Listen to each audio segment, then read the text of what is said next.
बंदी छोड़ सतगुरु रामपाल जी परमेश्वर जी की जय हो।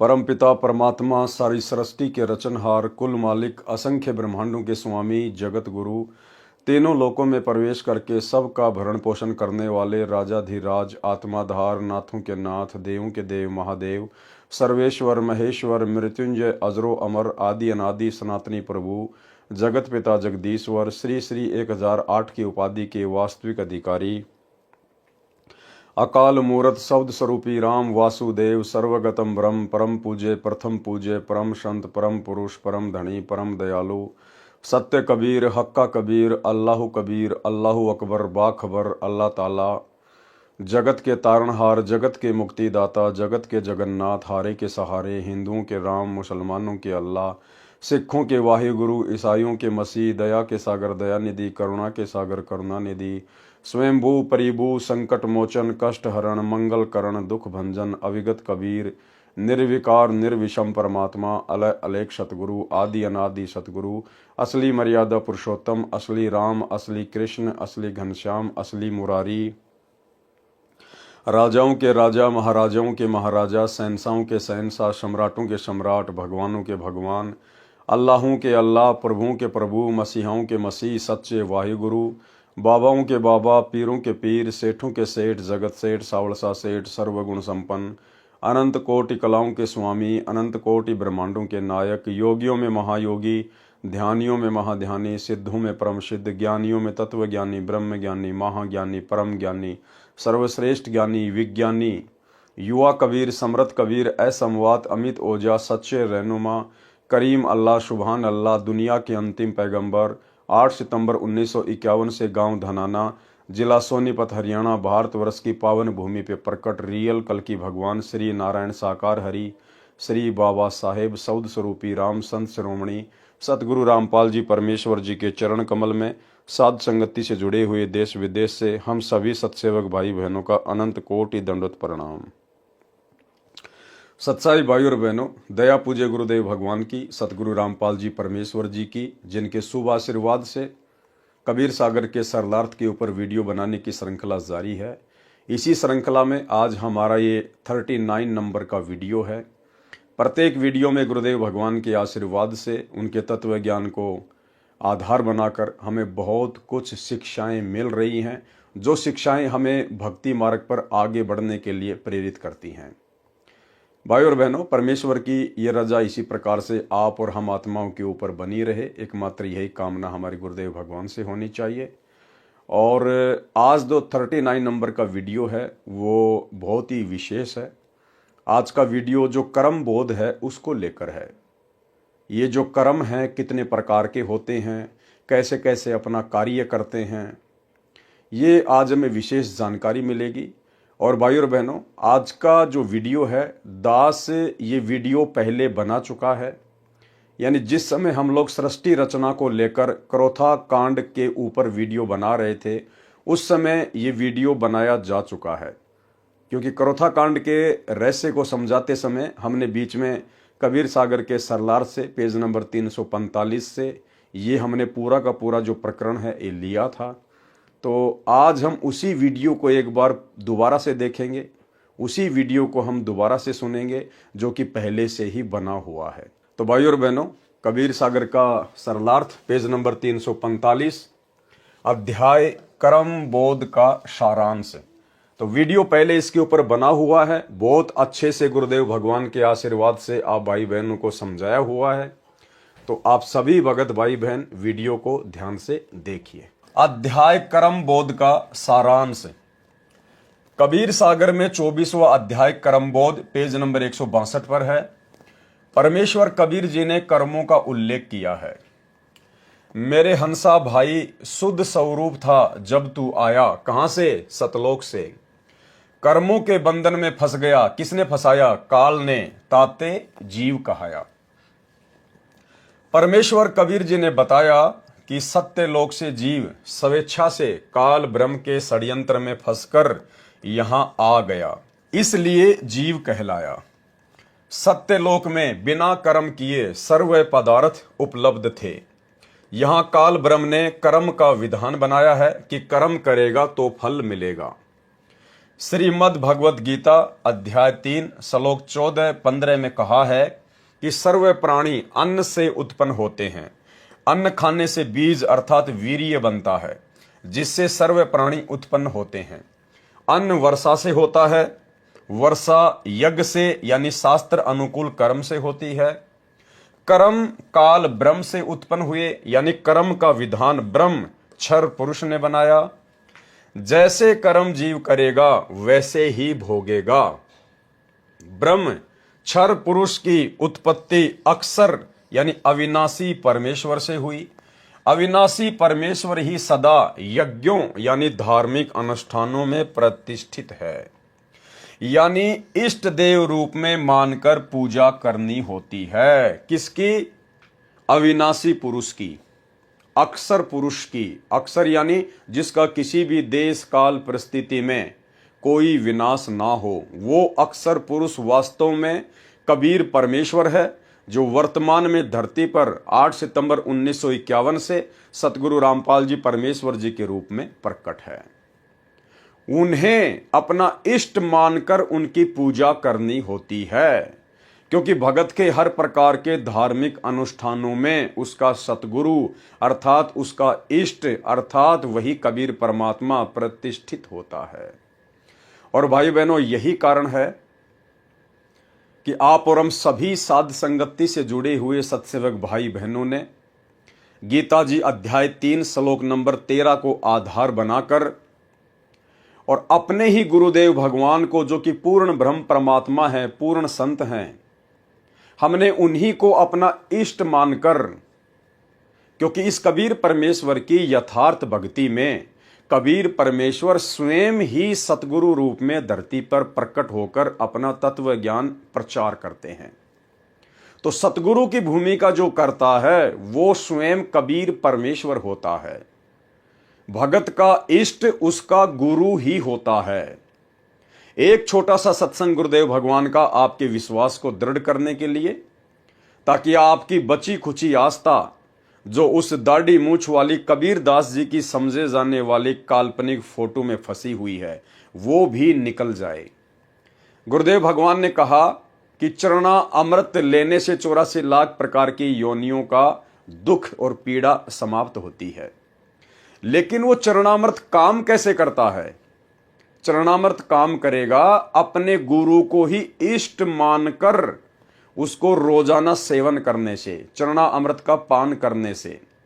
यदि आप अपने गुरु को केवल एक गुरु मान रहे हो, एक संत मान रहे हो, और अपने गुरु के रहते सहते यदि आप किसी अन्य में परमात्मा देखते हो, जैसे वर्तमान में सतलोक आश्रमों से जुड़ी हुई 90% संगत और स्वयं सतगुरु रामपाल जी परमेश्वर जी का कलयुगी परिवार, सभी स्टेट कोऑर्डिनेटर, उस दाढ़ी मूछ वाली कबीर जी की समझे जाने वाली काल्पनिक नकली बेजुबान मुर्दा फोटो को अपना इष्ट मानते हैं, कबीर जी मानते हैं, भगवान मानते हैं।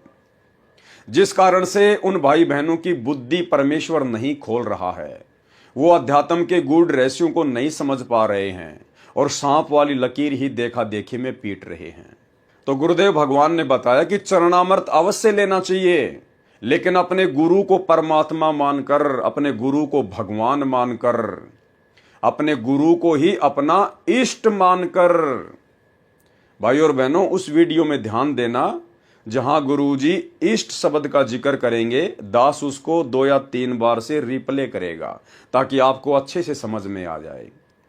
अर्थात अपने गुरु को ही इष्ट मानकर, इष्ट यानी कबीर जी मानकर, परमेश्वर मानकर भक्ति मार्ग पर सफल हुआ जा सकता है, अन्यथा दूसरा कोई ऑप्शन नहीं है। सुनिए। कबीर गुरु को मानुष जोगने और चरणामृत को पाने, ते नर नरक जावेंगे हे जन्म जन्म होए समान। जो क्या बताते हैं, गुरु को मानुष मानते हैं और चरणामृत भी देखा, चरणामृत भी गुरु जी के चरणों का जल, उसको भी पी रहे हैं और ऊपर से एक मनुष्य मान रहे हैं। कहते उससे भी, वो भी फिर 84 लाख योनियों का अधिकारी है, उसकी भक्ति चले नहीं। गुरु को मानुष जोगने और चरणामृत को पान, ते नर नरक में जावेंगे फिर जन्म जन्म होए समान। चरणामृत ले लेकिन भगवान समझ के ले, चरणामृत ले लेकिन भगवान समझ के ले, चरणामृत ले लेकिन भगवान समझ के ले। मान लो मूलधन 100 रुपये। पुण्यात्माओं, एजुकेशन का अब आपको लाभ होगा। तो यहां कबीर सागर के सरलार्थ में भी पेज नंबर 345 पर सतगुरु रामपाल जी परमेश्वर जी ने हम भक्तों की आंखें खोलने के लिए और उस दाढ़ी मूछ वाली कबीर जी की समझे जाने वाली काल्पनिक फोटो से हमारी आस्था हटाने के लिए लिखा है, यानी इष्ट देव रूप में मानकर पूजा करनी होती है। तो हम भक्तों ने, जो हम यथार्थ 13वें कबीर पंथ से जुड़े हुए हैं, सतगुरु रामपाल जी परमेश्वर जी के जितने भी फॉलोवर हैं, हमारा इष्ट और हमारा गुरु एक ही है। ये परम सौभाग्य इस पूरी पृथ्वी पर केवल आप और हम सतगुरु रामपाल जी परमेश्वर जी के फॉलोवर को ही प्राप्त है, क्योंकि हम सत्य भक्ति कर रहे हैं सत्य पुरुष की। और सत्य पुरुष की सत्य भक्ति में वो सत्य पुरुष स्वयं ही सतगुरु बनकर धरती पर प्रकट होते हैं, इसलिए उनके अलावा अन्य कोई भी इष्ट नहीं होता है। और जो काल तक की साधना होती है, जो ब्रह्म तक की साधना होती है, उसमें गुरु अलग होता है और इष्ट अलग होता है। यानी काल तक की साधना में गुरु और इष्ट कभी भी एक नहीं होता है, लेकिन सत्य पुरुष की सतलोक वाली साधना में गुरु और इष्ट दोनों सत्य पुरुष ही होता है।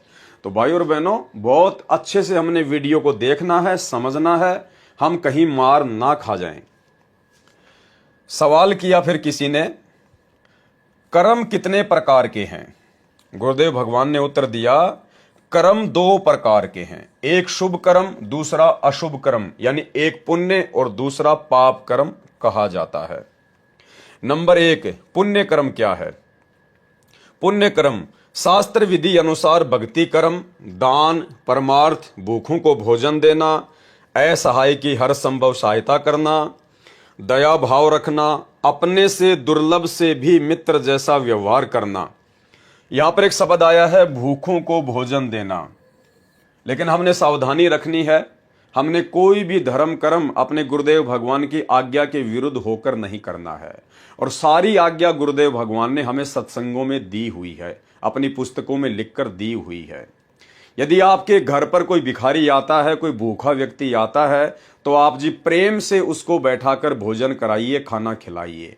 लेकिन हमने घर से रोटियां बनाकर बाहर लोगों को बांटनी नहीं है, हमने इस प्रकार का दान पुण्य नहीं करना है। भूखों को भोजन खिलाने का मतलब है, यदि कोई आपके घर पे आ जाए, यदि वो मांगता है तो भी खिलाना है, और यदि वो भोजन नहीं मांगता है तो हमारा फर्ज है कि हम उनसे प्रार्थना करें कि भाई भोजन तैयार है, आपकी क्या इच्छा है।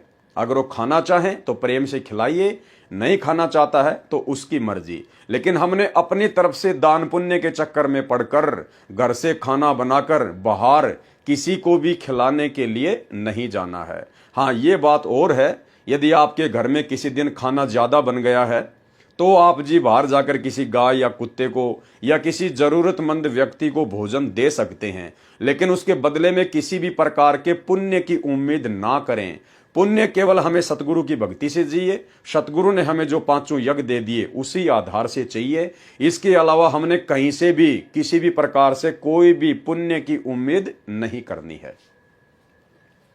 तो पुण्य कर्म बताए गुरुदेव ने, शास्त्र विधि अनुसार भक्ति कर्म, दान करना, परमार्थ के कार्य करना, भूखों को भोजन देना, असहाय की हर संभव सहायता करना, दया भाव रखना, अपने से दुर्लभ से भी मित्र जैसा व्यवहार करना। लेकिन ये तमाम कर्म करने से पहले हमने ध्यान रखना चाहिए कि हमारी मर्यादाओं पर किसी भी प्रकार की कोई भी आंच ना आ जाए। भगत के अंदर दया भाव होना चाहिए। गुरुदेव भगवान ने बताया कि दया बिना दरवेश कसाई, लेकिन साथ में परमात्मा हमें शिक्षा भी देते हैं कि वो दया आपने बिल्कुल भी नहीं दिखानी है भावुकता में आकर या जोश में आकर, जो दया भाव आपकी मर्यादाओं को तोड़ने का कारण बने।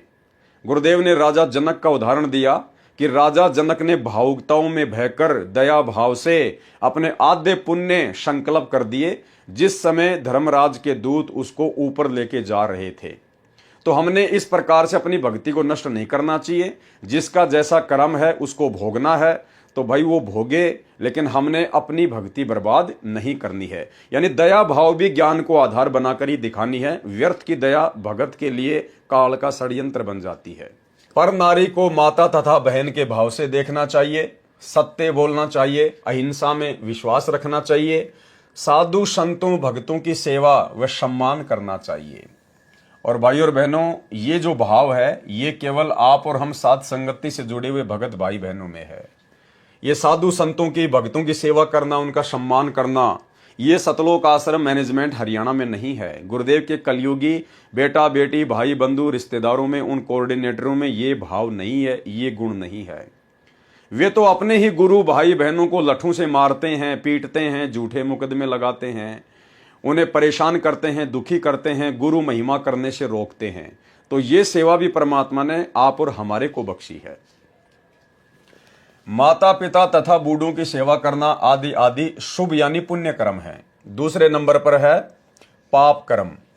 पाप कर्म शास्त्र विधि त्याग कर मनमाना आचरण करके भक्ति कर्म करना, यह सबसे बड़ा पाप कर्म बताया गुरुदेव ने। यानी जो आन उपासना है, शास्त्र विधि को त्याग के मनमाना आचरण करना, यह सबसे बड़ा पाप कर्म है। और भाई और बहनों, शास्त्र विधि को त्याग कर मनमाना आचरण करने का ठेका, जिम्मेदारी वर्तमान में गुरुदेव के परिवार ने ले रखी है, उनके बेटा बेटी भाई बंधु रिश्तेदारों ने ले रखी है, और इन स्टेट कोऑर्डिनेटरों ने ले रखी है, और व्यर्थ में बेचारी नादान संगत के कर्म फुड़वा रहे हैं।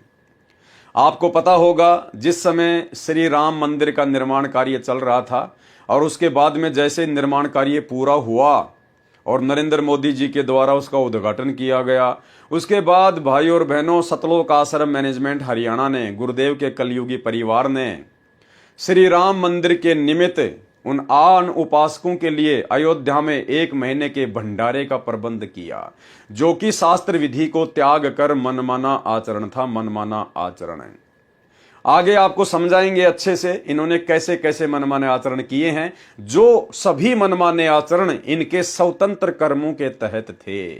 और ये स्वतंत्र कर्म क्या हैं, अब सतगुरुदेव भगवान हमें अपने कर कमलों से लिखी हुई इस पुस्तक के माध्यम से समझने की दया बख्शेंगे।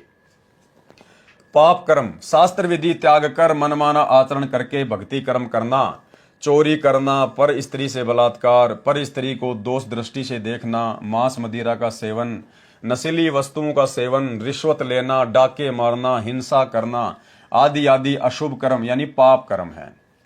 फिर प्रश्न किया गया, कर्म बंधन कैसे बनता है, यानी जीव कर्मों के बंधन में कैसे बंधता है। उत्तर दिया गुरुदेव भगवान ने, काल ब्रह्म ने जीव के कर्मों को 3 प्रकार से बांट रखा है। सबसे पहला कर्म है संचित कर्म, दूसरे नंबर का कर्म है प्रारब्ध कर्म, और तीसरे नंबर का कर्म है क्रियावान कर्म यानी स्वतंत्र कर्म। क्रियावान कर्म को स्वतंत्र कर्म भी कहते हैं। ये 3 प्रकार के कर्म है जिनके माध्यम से ये ब्रह्म, ये क्षर पुरुष, ये काल जीव आत्माओं को बांध के रखता है। भाई और बहनों, बहुत ही ज्यादा इंपॉर्टेंट वीडियो है। गुरुदेव भगवान किसी भी प्रकार की कोई भी कमी अपनी तरफ से नहीं रखेंगे, और परमेश्वर की दया है कि परमेश्वर ने साध संगति से आप और हम भगत भाई बहनों को निमित्त बनाकर इस प्रकार के खुलासे करवा रहे हैं। ये खुलासे हमारे भक्ति मार्ग में हमारे लिए बहुत ही ज्यादा सहायक हैं। हमारी मर्यादा टूटने से बचेगी, हमारे अंदर डर पैदा होगा, भय पैदा होगा, ताकि हम मर्यादा ना तोड़ें, क्योंकि भय बिना भक्ति नहीं होती। तो 3 प्रकार के कर्मों के माध्यम से यह काल जीव को बांध के रखता है। सबसे पहला है संचित कर्म, प्रारब्ध कर्म और क्रियावान कर्म अर्थात स्वतंत्र कर्म। संचित कर्म क्या है? संचित कर्म, संचित कर्म वे पाप तथा पुण्य कर्म हैं जो जीव के जन्म जन्मांतरों में किए थे, उनका भोग प्राप्त नहीं हुआ है, वे जमा है। यानी संचित कर्म वो कर्म है जब से हम सतलोक से अपने बाप के साथ में धोखा करके इस काल के साथ यहां आए हैं, और हमने जितने भी मनुष्य जन्म प्राप्त किए हैं, स्त्री या पुरुष के असंख्य हैं, और हर बार हम धर्मराज के दरबार में जाते हैं, वहां पे हमारे पाप और पुण्य का लेखा जोखा होता है, अकाउंट होता है। तो धर्मराज क्या करता है, कुछ पाप और पुण्य मिलाकर तो हमारा नेक्स्ट जीवन निर्धारित कर देता है, और बाकी जो हमारे पाप और पुण्य कर्म जो बच जाते हैं वो उन्हें अपने पास में रख लेता है। उनको कहते हैं संचित कर्म। संचित यानी धर्मराज के पास में जो हमारे असंख्य जन्म जन्मांतरों के शुभ कर्म और अशुभ कर्म, पाप कर्म और पुण्य कर्म जो एक्स्ट्रा जमा हैं, उनको कहते हैं संचित कर्म। और जब जीव इस भक्ति से जुड़ता है, परमात्मा से जुड़ता है, तो ये काल उन्हीं संचित कर्मों का दबाव डालकर जीव को भ्रमित करने का प्रयास करता है। संचित कर्म, क्योंकि जैसे नाम ही है संचित, संचित यानी जमा करना, तो काल के पास में हमारे जितने भी पहले के जन्म जन्मांतरों के कर्म जो संचित हैं, जमा हैं, उनको कहते हैं संचित कर्म। संचित कर्म वे पाप तथा पुण्य कर्म है जो जीव के जन्म जन्मांतरों में किए थे, उनका भोग प्राप्त नहीं हुआ, वे जमा है फिलहाल। दूसरा है प्रारब्ध कर्म। क्या है प्रारब्ध कर्म? यानी भाग्य कर्म। प्रारब्ध कर्म वे कर्म है जो जीव को जीवन काल में भोगने होते हैं।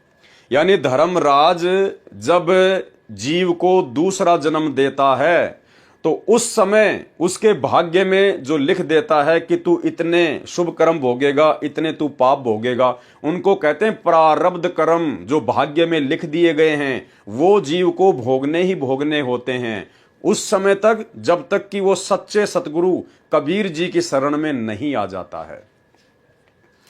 प्रारब्ध कर्म यानी भाग्य में लिखे हुए कर्म। प्रारब्ध कर्म वे कर्म हैं जो जीव को जीवन काल में भोगने होते हैं, जो संचित कर्मों से औषध करके बनाए जाते हैं। जो धर्मराज के पास में हमारे संचित कर्म होते हैं उनसे निकाल के उनका एक रेशियो बना के फिर ये धर्मराज हमारा प्रारब्ध कर्म बना देता है कि तेरा अगला जन्म ये होगा और तू इतना सुखी होगा, इतना दुखी होगा, उसको कहते हैं प्रारब्ध कर्म। उदाहरण के लिए यदि पाप कर्म 1000 हैं और पुण्य कर्म 500 हैं तो दोनों से औसत में लिए जाते हैं। प्रारब्ध कर्म यानी जीव का भाग संचित कर्मों से एवरेज में लेकर बनाया जाता है। यदि 20-20% लेकर प्रारब्ध बना तो पाप कर्म 50 और पुण्य कर्म 25 बने। इस प्रकार प्रारब्ध कर्म यानी जीव का भाग्य बनता है। इनको प्रारब्ध कर्म कहते हैं। नंबर 3 है क्रियावान कर्म। ये भाइयों और बहनों सबसे ज्यादा इंपॉर्टेंट है, सबसे ज्यादा इंपॉर्टेंट, क्योंकि ये जो क्रियावान जो कर्म हैं जिनको स्वतंत्र कर्म भी कहते हैं, ये 84 लाख योनियों में केवल इस मनुष्य को ही प्राप्त होते हैं। यानी 25% छूट ये काल, ये ब्रह्म जब हमारे को मनुष्य जन्म मिलता है तो ये हमारे को कुछ भी कर्म करने के लिए छूट देता है। 25% यानी 75% तो ये हमारे संचित कर्मों से लेकर पाप और पुण्य बनाकर हमारा भाग्य लिख देता है, प्रारब्ध लिख देता है। जो 75% तो हमारे को भोगने पड़ते हैं। किसी के प्रारब्ध में ज्यादा सुख लिख देता है उसके कर्मों के आधार से, तो किसी के प्रारब्ध में ज्यादा दुख लिख देता है। तो वो 75% प्रारब्ध कर्म जो हमारे संचित कर्मों से रेशियो निकाल कर बनाए जाते हैं धर्मराज के द्वारा, जब हमें दूसरा मनुष्य जन्म दिया जाता है तो वो तो भाई और बहनों हमारे को भोगने पड़ते हैं, उसमें तो कोई दो राय नहीं है। साथ में इस मनुष्य योनि को ये धर्मराज 25% क्रियावान कर्म की छूट देता है। 25% इसको स्वतंत्र कर्मों की छूट देता है कि 25% मैं तेरे को कर्म करने की छूट दे रहा हूं। तू चाहे तो अच्छे कर्म करके अपने भाग्य को बदल सकता है, शुभ कर्म भी कर सकता है, और चाहे तो तू अशुभ कर्म करके पाप कर्मों को बढ़ा भी सकता है। क्रियावान कर्म अपने जीवन काल में जो कर्म प्राणी करता है वे क्रियावान कर्म कहे जाते हैं। ये 75% तो प्रारब्ध कर्म होते हैं, यानी जो संस्कार यानी भाग्य में लिखे हैं वे किए जाते हैं, और 25% कर्म करने में जीव स्वतंत्र है। 25% कर्म करने के लिए इस मनुष्य शरीर प्राप्त प्राणी को इस धर्मराज ने स्वतंत्र किया हुआ है। 75% कर्म करने में जीव बाध्य है, यानी जो हमारे भाग्य में लिख दिया गया है पाप और पुण्य का रेशियो निकालकर, वो तो जीव भोगने के लिए बाध्य है। कब तक? जब तक उसको सतगुरु नहीं मिलता है। और 25% जो कर्म हैं वो स्वतंत्र हैं, हम चाहे तो अच्छे भी कर सकते हैं बुरे भी कर सकते हैं। 75% कर्म करने में जीव बाध्य है, मजबूर है, क्योंकि वे प्रारब्ध में लिखे होते हैं, परतंत्र हैं। परंतु पूर्ण संत मिलने पर परिस्थिति बदल जाती है। लेकिन जब पूर्ण संत मिल जाता है, वो कबीर परमात्मा मिल जाता है सतगुरु रूप में, तो उस परमेश्वर के हाथ में सारी लेखनी, सारी बही, सारे अकाउंट हैं। फिर सतगुरु जैसा चाहेगा वैसा अपने साधक के भाग्य में लिखेगा। फिर वो काल वाला जो विधान होता है वो पूर्ण परमेश्वर के भगत के साथ लागू नहीं होता है। यानी फिर उस भगत का अकाउंट ये सतगुरु अपने हाथ में ले लेता है, काल के हाथ में नहीं छोड़ता है। प्रश्न कहते हैं कि जीव कर्म करने में स्वतंत्र है, तो गुरुदेव ने उत्तर दिया, जीव 25% कर्म तो स्वतंत्र रूप से करता है। अपने जीवन काल में 75% कर्म तो प्रारब्ध वाले करने में परतंत्र है, अधीन है, विवश है। केवल 25% कर्म करने में स्वतंत्र है। परंतु पूर्ण संत मिलने के पश्चात परिस्थितियां बदल जाती हैं। प्रारब्ध में सुसंगत तथा कुसंगत भी लिखी होती है। प्रारब्ध में, भाग्य में सुसंगत और कुसंगत भी लिखी होती है। उदाहरण, जैसे राजा दशरथ जी ने यज्ञ किया था सुयोग्य पुत्र प्राप्ति के लिए, यह क्रियावान स्वतंत्र कर्म था। पुत्र प्राप्ति के लिए राजा दशरथ ने जो यज्ञ किया था वो उसका स्वतंत्र कर्म था, क्रियावान कर्म था। अन्य 3 संतान भरत, लक्ष्मण तथा शत्रुघ्न तथा पुत्री शांता थे, वे प्रारब्ध से मिले थे, वो उनके भाग्य में संतानें थी। लेकिन श्री रामचंद्र जी की प्राप्ति के लिए, यानी सर्वप्रथम उसने पुत्र प्राप्ति के लिए जो यज्ञ किया था वो उसका स्वतंत्र कर्म था। और उसके बाद में जो उसको 3 पुत्र और 1 पुत्री प्राप्त हुई थी वो उसके भाग्य में संतान होना ही होना थी। लेकिन वो ये मान रहा था कि मैंने जो साधु संतों से जो यज्ञ करवाया है ये उसके चलते मेरे को सभी संतानें प्राप्त हुई हैं। श्री रामचंद्र जी का सीता से विवाह प्रारब्ध था, यानी उसके भाग्य में लिखा हुआ था श्री रामचंद्र जी का सीता जी से विवाह होना, क्योंकि नारद जी का पहले से श्राप लगा हुआ था। इसलिए श्री रामचंद्र जी के भाग्य में काल ने लिख दिया था सीता जी के साथ विवाह होना। इसके अलावा 14 वर्ष का वनवास सीता राम लक्ष्मण का प्रारब्ध था, यह भी उनके भाग्य में लिखा हुआ था नारद जी के श्राप के कारण। लेकिन जंगल में वनवास के समय पशु शिकार करके मारे, वह स्वतंत्र कर्म था। लेकिन वनवास के दौरान लक्ष्मण ने और श्री रामचंद्र जी ने जितने भी पशु मारे, हिरण आदि, अपने भोजन के लिए, शिकार करने के लिए, क्योंकि वो मांसाहारी थे, मांस खाया करते थे श्री रामचंद्र जी, वो उनके स्वतंत्र कर्म थे, वो उनके भाग्य में फिर लिखे गए। उनका भोग श्री रामचंद्र जी को भोगना पड़ेगा। भाइयों और बहनों, इस प्रकार से काल हमें ठगता है। हमें पता ही नहीं चलता कि कौन से हम स्वतंत्र कर्म कर रहे हैं, कौन से हमारे भाग्य में लिखे हुए कर्म हैं। ये तो सतगुरु ने आके बताया अब कि स्वतंत्र कर्म क्या है और भाग्य में लिखे हुए कर्म क्या है। अब ठीक इसी प्रकार भाइयों और बहनों, वर्तमान में सतगुरु रामपाल जी परमेश्वर जी ने आप और हम सभी आत्माओं को अपनी शरण में लिया। ये हमारा प्रारब्ध था, क्योंकि परमात्मा ने पहले से ही पूरी राम कहानी बनाई हुई थी। गुरुदेव ने पहले से ही कह रखा है कि काशी में मेरे से जो 64 लाख आत्माएं बिछुड़ी थी वो सभी आत्मा सबसे पहले मेरी शरण में आएंगी। तो काशी में बिछड़े हुए उनके भक्तों का वर्तमान में उनके शरण में आना आप और हम सबका प्रारब्ध कर्म है। उसके बाद में सतगुरु रामपाल जी परमेश्वर जी ने हमें सत्संग सुनाए, हमें ज्ञान दिया, हमें मर्यादा बता दी। अब यदि मर्यादाओं को तोड़कर हम कुछ भी पाप कर्म करते हैं, गड़बड़ी करते हैं, तो वो हमारा प्रारब्ध नहीं है, वो हमारे स्वतंत्र कर्म हैं जिनका भोग हमें भोगना पड़ेगा। यदि हम लोग मर्यादा में रह के शुभ कर्म करते हैं तो हमारी भक्ति बनेगी, और यदि उनकी मर्यादा तोड़कर अशुभ कर्म करते हैं, भक्ति विरुद्ध कर्म करते हैं, तो फिर वो स्वतंत्र कर्मों में कन्वर्ट होकर फिर वो आप और हमारे लिए मुश्किल पैदा करते हैं। सन 2014 बरवाला कांड के बाद सतगुरु रामपाल जी परमात्मा के हिसार जेल जाने के बाद पीछे से उनके परिवार के द्वारा, इन स्टेट कोऑर्डिनेटरों के द्वारा, बड़े बड़े सेवादारों के द्वारा सन 2019 में जो कांग्रेस सरकार को वोट डलवाए गए, कांग्रेस सरकार का खुलेआम भगतों से समर्थन करवाया गया, ये उन भगतों का स्वतंत्र कर्म था, स्वतंत्र कर्म। 2024 में ठीक उसी प्रकार बीजेपी सरकार का समर्थन करवाना भगतों से, सतगुरुदेव भगवान का नाम लेकर, उन्हीं के नाम की आड़ में पीले पर्चे निकालकर नरेंद्र मोदी की रैलियों में भोपाल में और गोहाना में बसों में भरकर भगतों को ले जाना, ये भगतों का स्वतंत्र कर्म था, स्वतंत्र कर्म।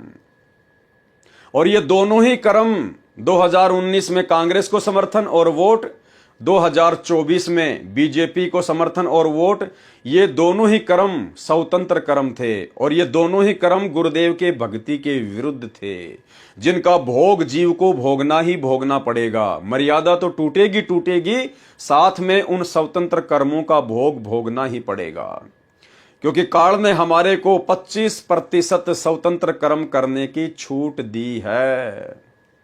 तो इस प्रकार से भाइयों और बहनों ये काल हमें ठगता है।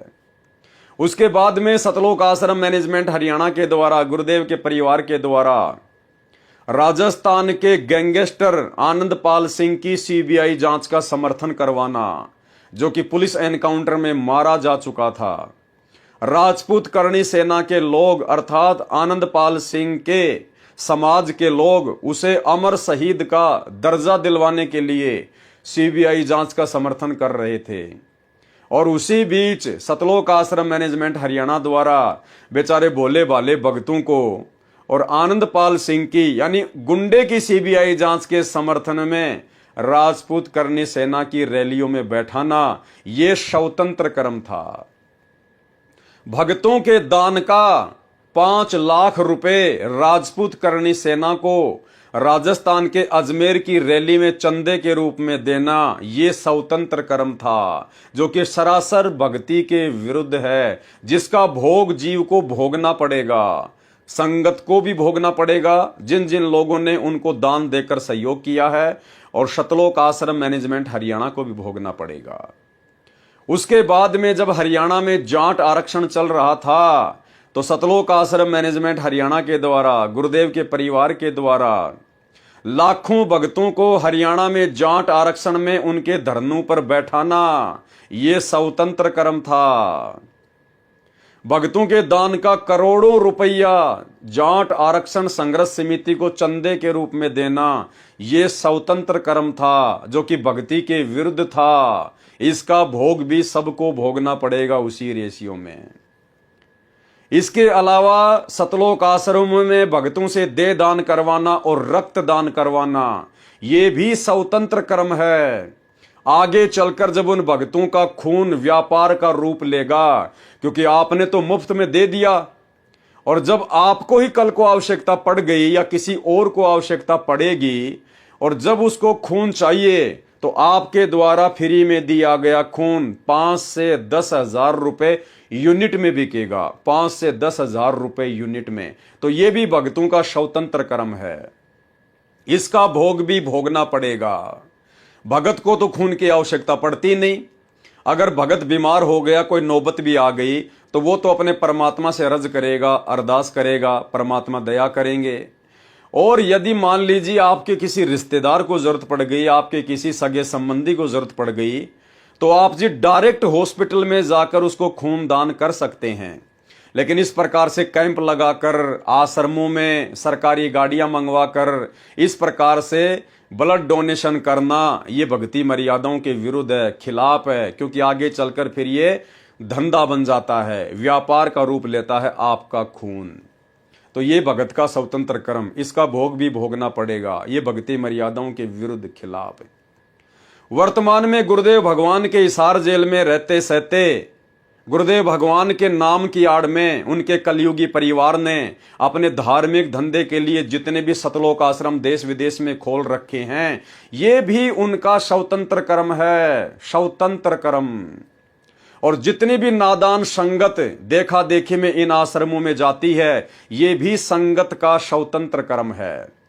क्योंकि संगत उन आश्रमों में सत्संग सुनने नहीं जाती है, क्योंकि सत्संग तो सबके घर पर उपलब्ध है, सबके मोबाइल में हैं, यूट्यूब पर हैं, टीवी चैनल पर आ रहे हैं।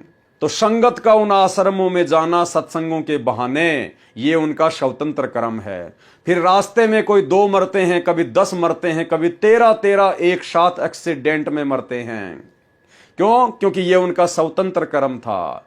और जब कोई भी साधक भक्ति विरुद्ध स्वतंत्र कर्म करता है तो सतगुरु का काल भगवान के साथ एग्रीमेंट है, सतगुरु वहां भगत की किसी भी प्रकार की कोई सहायता नहीं करता है।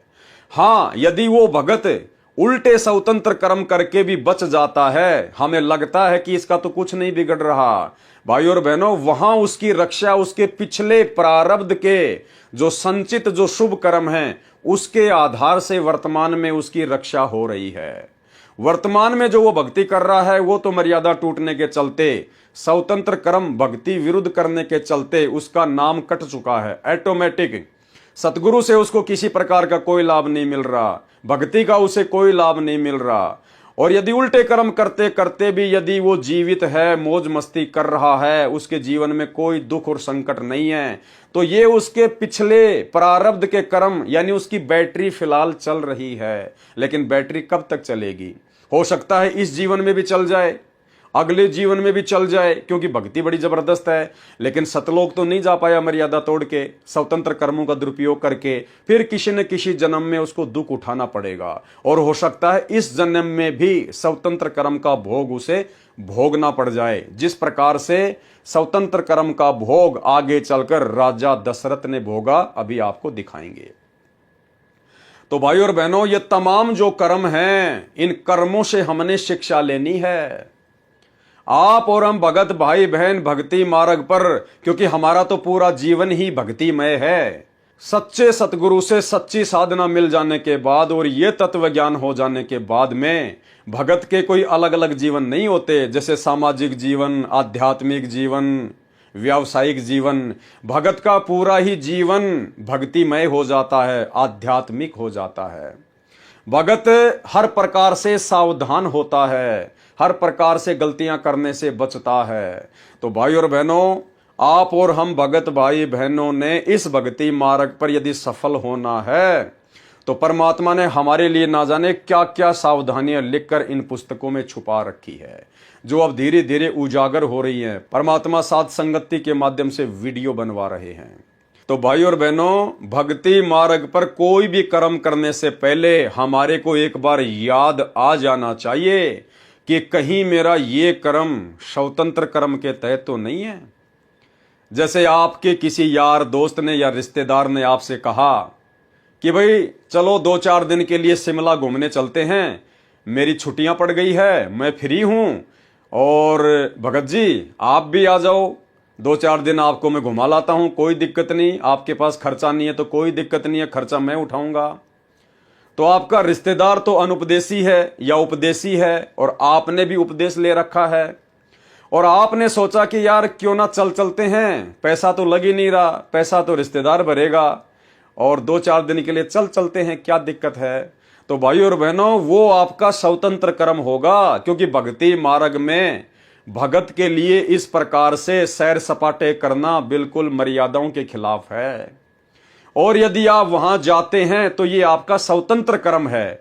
और यदि इस दौरान आपके साथ में कोई दुर्घटना घटित हो जाती है, मान लीजिए आपका वहां जाते समय या आते समय एक्सीडेंट हो गया, आपका पैर कट गया या और कोई नुकसान हो गया, आप जी बीमार हो गए, तो ये आपके स्वतंत्र कर्म के कारण है। आपने भक्ति को अच्छे से ना समझकर अपने स्वतंत्र कर्म का दुरुपयोग किया, जिसके चलते आपकी मर्यादा टूटी, और फिर आपके साथ यदि कोई दुर्घटना घटती है तो फिर सतगुरु आपसे कोसों दूर हो जाएगा, क्योंकि आपने स्वतंत्र कर्म का नाजायज फायदा उठाया है। तो इसी प्रकार भाई और बहनों, हमने कोई भी कर्म करने से पहले भक्ति मार्ग पर बहुत सोच समझ कर ये देख लेना चाहिए कि जो कर्म मैं कर रहा हूं ये मेरा स्वतंत्र कर्म है या ये मेरी भक्ति मर्यादाओं के खिलाफ कर्म है। विचार अवश्य करना चाहिए। तो श्री रामचंद्र जी का सीता जी के साथ में विवाह होना उसके भाग्य में लिखा हुआ था, उसका प्रारब्ध कर्म था नारद जी के श्राप के कारण। और फिर 14 साल तक श्री राम, सीता और श्री लक्ष्मण जी का जंगल में भटकना, ये भी उनका प्रारब्ध था, उनके भाग्य में लिखा हुआ था। परंतु जंगल में वनवास के समय पशु शिकार करके मारे, वह स्वतंत्र कर्म था। सौरूपणखा जो रावण की बहन थी, सौरूपणखा, उसका नाक काटना लक्ष्मण का स्वतंत्र कर्म था। रावण की बहन का नाक काटना ये लक्ष्मण जी के द्वारा किया गया स्वतंत्र कर्म था। और उसी स्वतंत्र कर्म के कारण और फिर इतना बड़ा कांड हो गया भाई और बहनों। कांड के कारण और भी थे, और उसका भोग भी श्री लक्ष्मण जी को भोगना पड़ेगा, क्योंकि इस 21 ब्रह्मांड में ब्रह्मा विष्णु महेश 33 करोड़ देवी देवता, कोई भी स्वतंत्र कर्मों की मार से नहीं बचा है। केवल वही साधक बचते हैं जो पूर्ण सतगुरु की शरण में आ जाते हैं, और शरण में आने के बाद में जो मर्यादाओं में रह के भक्ति करते हैं, परमात्मा उनके प्रारब्ध में लिखे हुए कर्मों को भी काटता है, हल्का करता है, और संचित कर्मों का सदुपयोग करना सिखाता है। जंगल में वनवास के समय पशु शिकार करके मारे, वह स्वतंत्र कर्म था।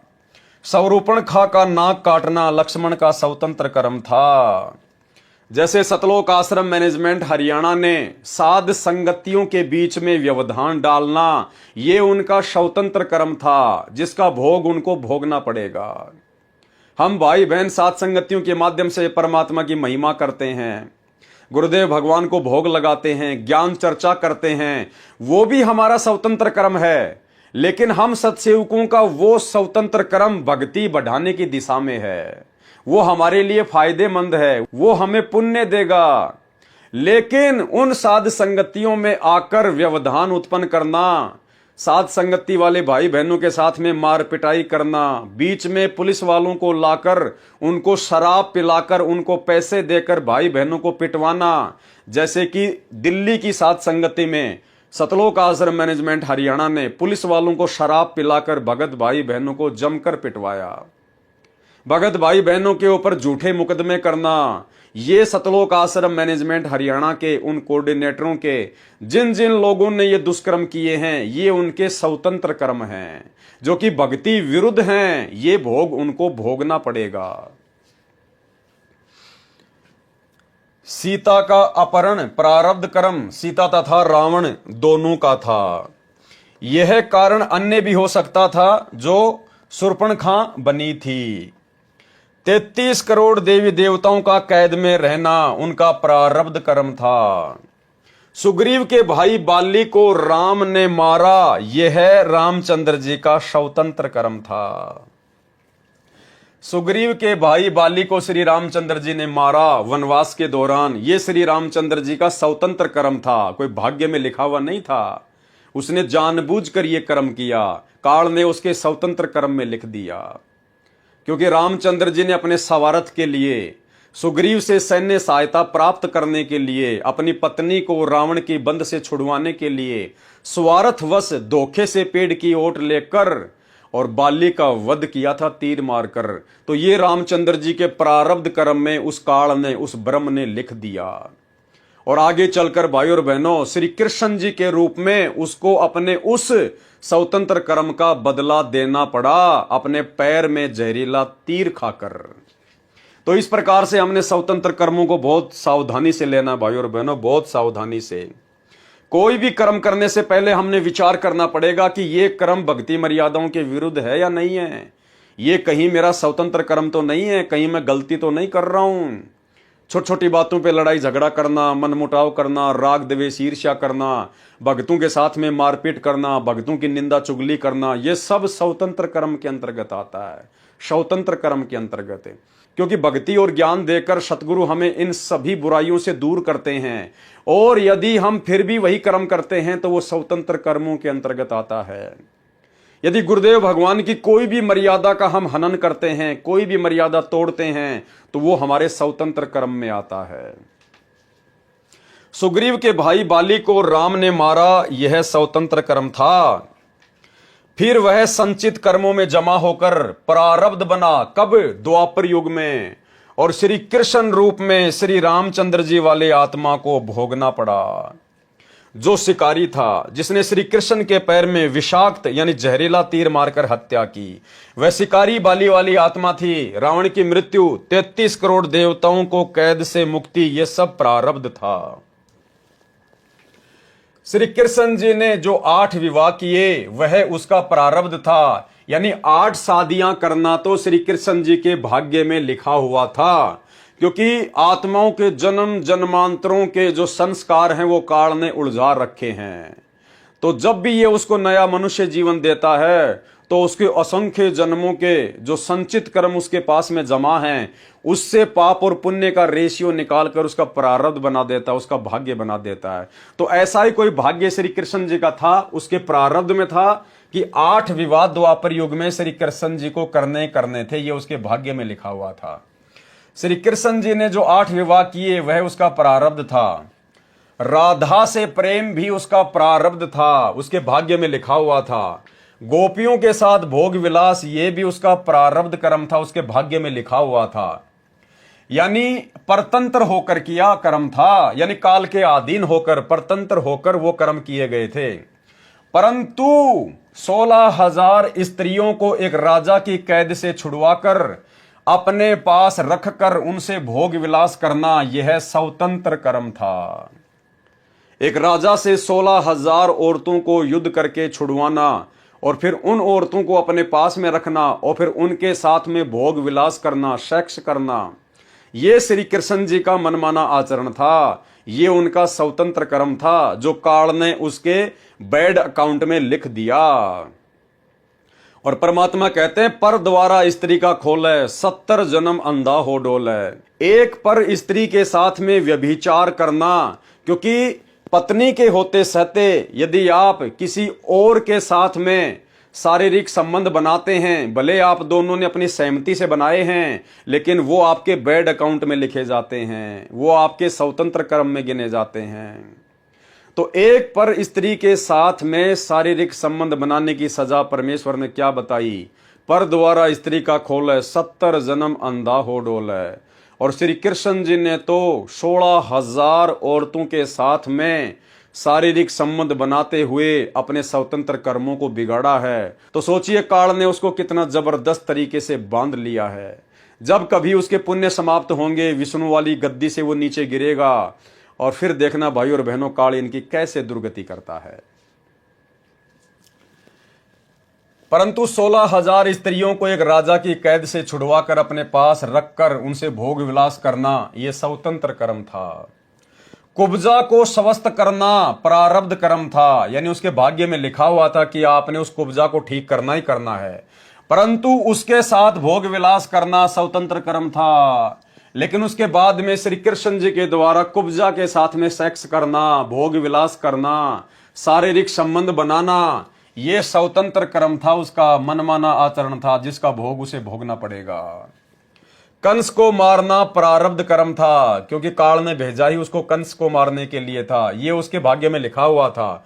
परंतु केसी, चानोर, पूतना का वध यह स्वतंत्र कर्म था, यह उसको भोगना पड़ेगा, क्योंकि वे कंस के द्वारा प्रलोभन या दबाव से भेजे गए थे।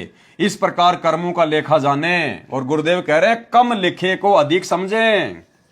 गुरुदेव कह रहे हैं, जो मैंने लिख दिया ना थोड़ा बहुत संकेत में, इस थोड़े से लिखे हुए को बहुत ज्यादा जाने। यानी भक्तों, अपने कॉमन सेंस का यूज करना कि वर्तमान में भक्ति मार्ग में स्वतंत्र कर्म कौन कर रहा है, क्या क्या स्वतंत्र कर्म कर रहा है और किस प्रकार से तुम्हें भी उनका भोग भोगना पड़ेगा, इसी जन्म में या फिर अगले जन्म में। तो भाई और बहनों, कल हमारा जो क्रोथा कांड के ऊपर लास्ट वीडियो है, उस वीडियो को देखने से पहले और समझने से पहले, यानी जो मनमानियां सेवादारों ने क्रोथा आश्रम में की, उन सब को समझने से पहले आप और हमने ये स्वतंत्र कर्म को समझना बेहद जरूरी है। और उसके बाद हम जो बरवाला कांड पे वीडियो बनाएंगे, गुरुदेव के कलयुगी बेटा बेटी, भाई बंधु, रिश्तेदार और जितने भी कोऑर्डिनेटर हैं, मुख्य सेवादार थे, जो वर्तमान में इन आश्रमों का संचालन कर रहे हैं अपने धार्मिक धंधे के लिए, इन्होंने क्या क्या स्वतंत्र कर्म किए, क्या क्या भक्ति विरुद्ध स्वतंत्र कर्म किए बरवाला कांड में, वो बातें हमें बखूबी समझ में आएंगी जब हम इन स्वतंत्र कर्मों को समझ लेंगे। फिर किसी ने सवाल किया, क्या स्वतंत्र कर्म फल भी वर्तमान जीवन में प्राप्त होता है?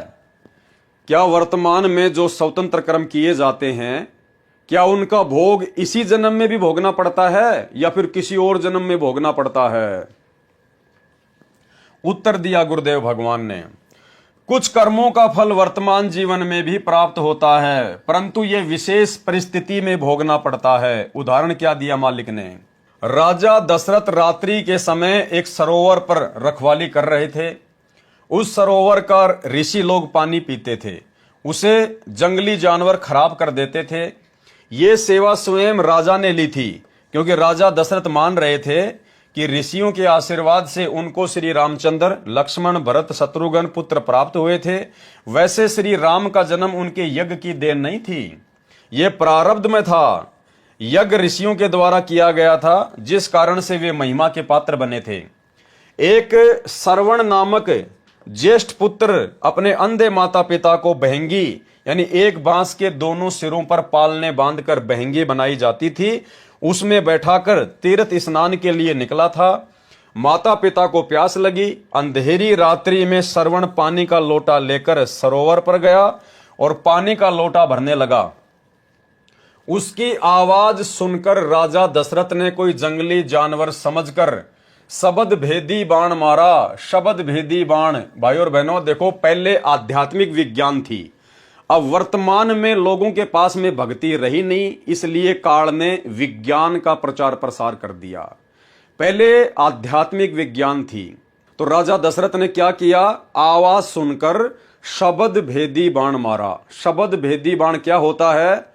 यानी उस बाण को मंत्रित करके और जहां से आवाज आ रही है उधर छोड़ दिया जाएगा। तो चाहे अंधेरा हो, रास्ता चाहे टेढ़ा मेढ़ा हो, कैसा भी हो, वो बाण उसी आवाज के ऊपर जाकर लगेगा, अपने निशाने पे जाकर लगेगा। उसको कहते हैं शब्द भेदी बाण।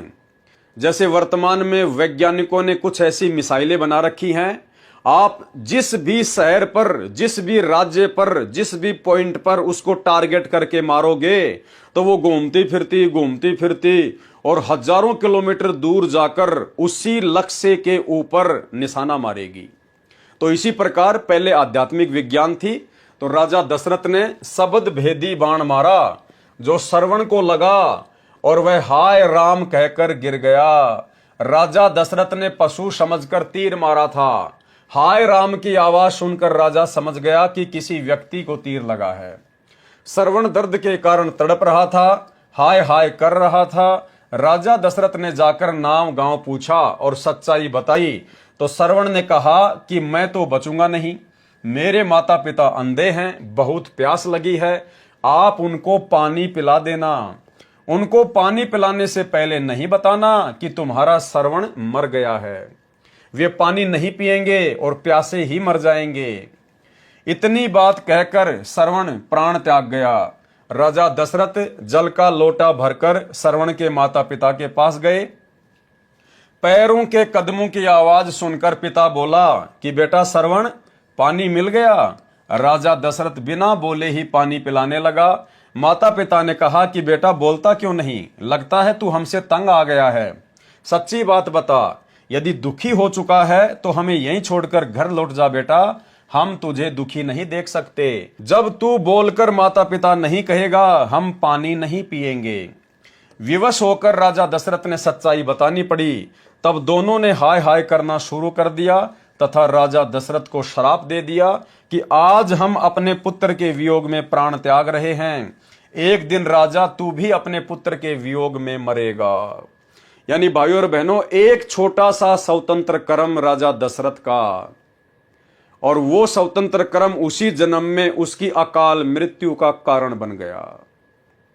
भाइयों और बहनों, आप और हमने यदि सतगुरु रामपाल जी परमेश्वर जी से उपदेश प्राप्त करके और यदि अपनी भक्ति को सफल करना है, क्योंकि देखो परमात्मा इतना सब कुछ प्रयास क्यों कर रहे हैं, क्यों अपने दासों से करवा रहे हैं, क्योंकि भाइयों और बहनों, बहुत सारी बातें परमात्मा स्पष्ट रूप से सार्वजनिक तौर पर नहीं कह पाते हैं। तो उन बातों को परमात्मा अपनी पुस्तकों में लिख देते हैं, सत्संगों में संकेत कर देते हैं, और फिर अपने कुत्तों को परमात्मा थोड़ी बहुत सद्बुद्धि देके, सत्प्रेरणा देके समय आने पर उनका खुलासा करवाते हैं। तो गुरुदेव भगवान ने हमें क्या बताया कि जैसे मुसलमान धर्म के लोग कहते हैं कि मांस खाने का आदेश हमारे धर्म में अल्लाह का है, तो गुरुदेव भगवान ने क्या कहा कि मुसलमान धर्म में मांस खाने का आदेश अल्लाह का नहीं है। अरे उस अल्लाह ने तो 6 दिन में सृष्टि रची, और 6 दिन में सृष्टि रचकर उसने जो भी नियम कायदे कानून बनाने थे वो सब कुछ लिखवा कर, और फिर 7वें दिन वो तख्त पे जा बिराजा, वो तख्त पे जा बैठा। उसके बाद में यदि मांस खाने का आदेश कहीं से प्राप्त हुआ है, इस ब्रह्म के द्वारा यदि किसी में प्रवेश करके कोई आदेश दिया गया है, या किसी भूत या पितर के माध्यम से कोई आदेश दिया गया है, तो वो आदेश उस अल्लाह का आदेश नहीं है। अल्लाह ने तो 6 दिन में सृष्टि रची, अपना जो भी विधान बनाना था, संविधान बनाना था, उन्होंने वेदों के माध्यम से बना दिया, लिख दिया, जो कि सर्व मानव जाति के लिए हैं।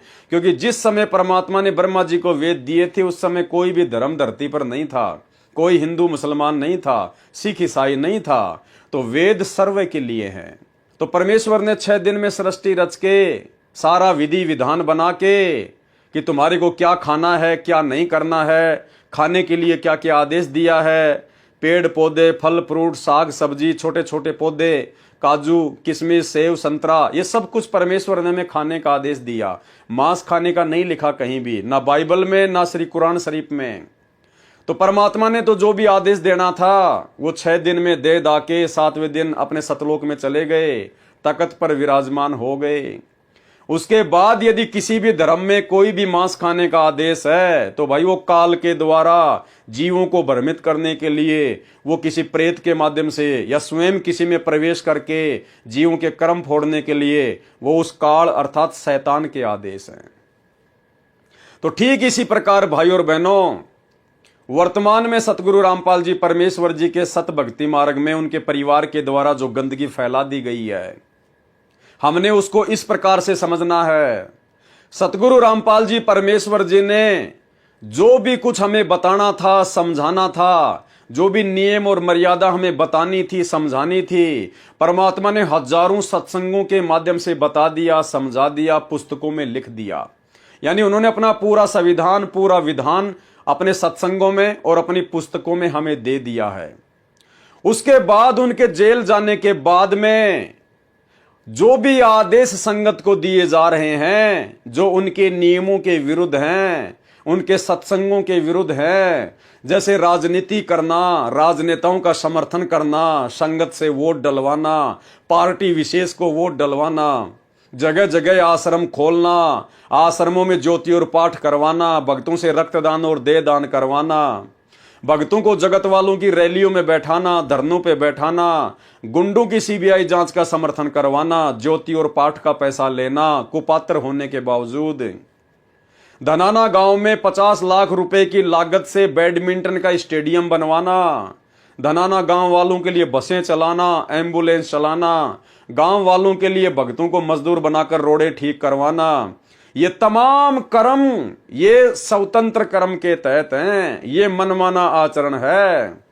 सतलोक आश्रम मैनेजमेंट हरियाणा, ये सारे कुकर्म परमात्मा के विधान के विपरीत इन आश्रम मैनेजमेंट वालों में कुप्रेरणा करके, क्योंकि जब भगत की मर्यादा टूट जाती है, जब भगत गुरु को मानुष मानता है तो काल का दाव लगता है। तो जिस प्रकार मुसलमान धर्म में या हिंदू धर्म में उस शैतान ने, उस काल ने किसी प्रेत के माध्यम से या किसी अन्य में मुल्ला मौलवी के अंदर प्रवेश करके उस समाज को बिगाड़ दिया झूठे आदेश दे दे के, उसी प्रकार इस काल ने, इस शैतान ने, इस ब्रह्म ने सतगुरु रामपाल जी परमेश्वर जी के कलयुगी परिवार में प्रवेश करके या किसी अन्य भक्तों में कुप्रेरणा करके संगत से 2014 बरवाला कांड के बाद ये तमाम प्रकार के जो कुकर्म, जो भक्ति विरुद्ध कर्म करवाए गए हैं, ये सब के सब शैतान की प्रेरणा से है। गुरुदेव भगवान का कोई आदेश नहीं है, उनका कोई विधान नहीं है। उन्होंने जो कुछ कहना था, जो कोई आदेश देना था, उन्होंने नियम बताए हुए हैं। सत्संगों में सारी जानकारी दी हुई है, पुस्तकों में लिखा हुआ है, और उनकी पुस्तकों में और उनकी सत्संगों में कहीं भी राजनीति का कोई उल्लेख नहीं है कि भक्तों ने पार्टी विशेष को देखकर वोट देना चाहिए, या भक्तों ने राजनेताओं का कुत्ता बनकर उनका समर्थन करना चाहिए, या भक्तों ने राजनेताओं की रैलियों में धक्के खाने के लिए जाना चाहिए।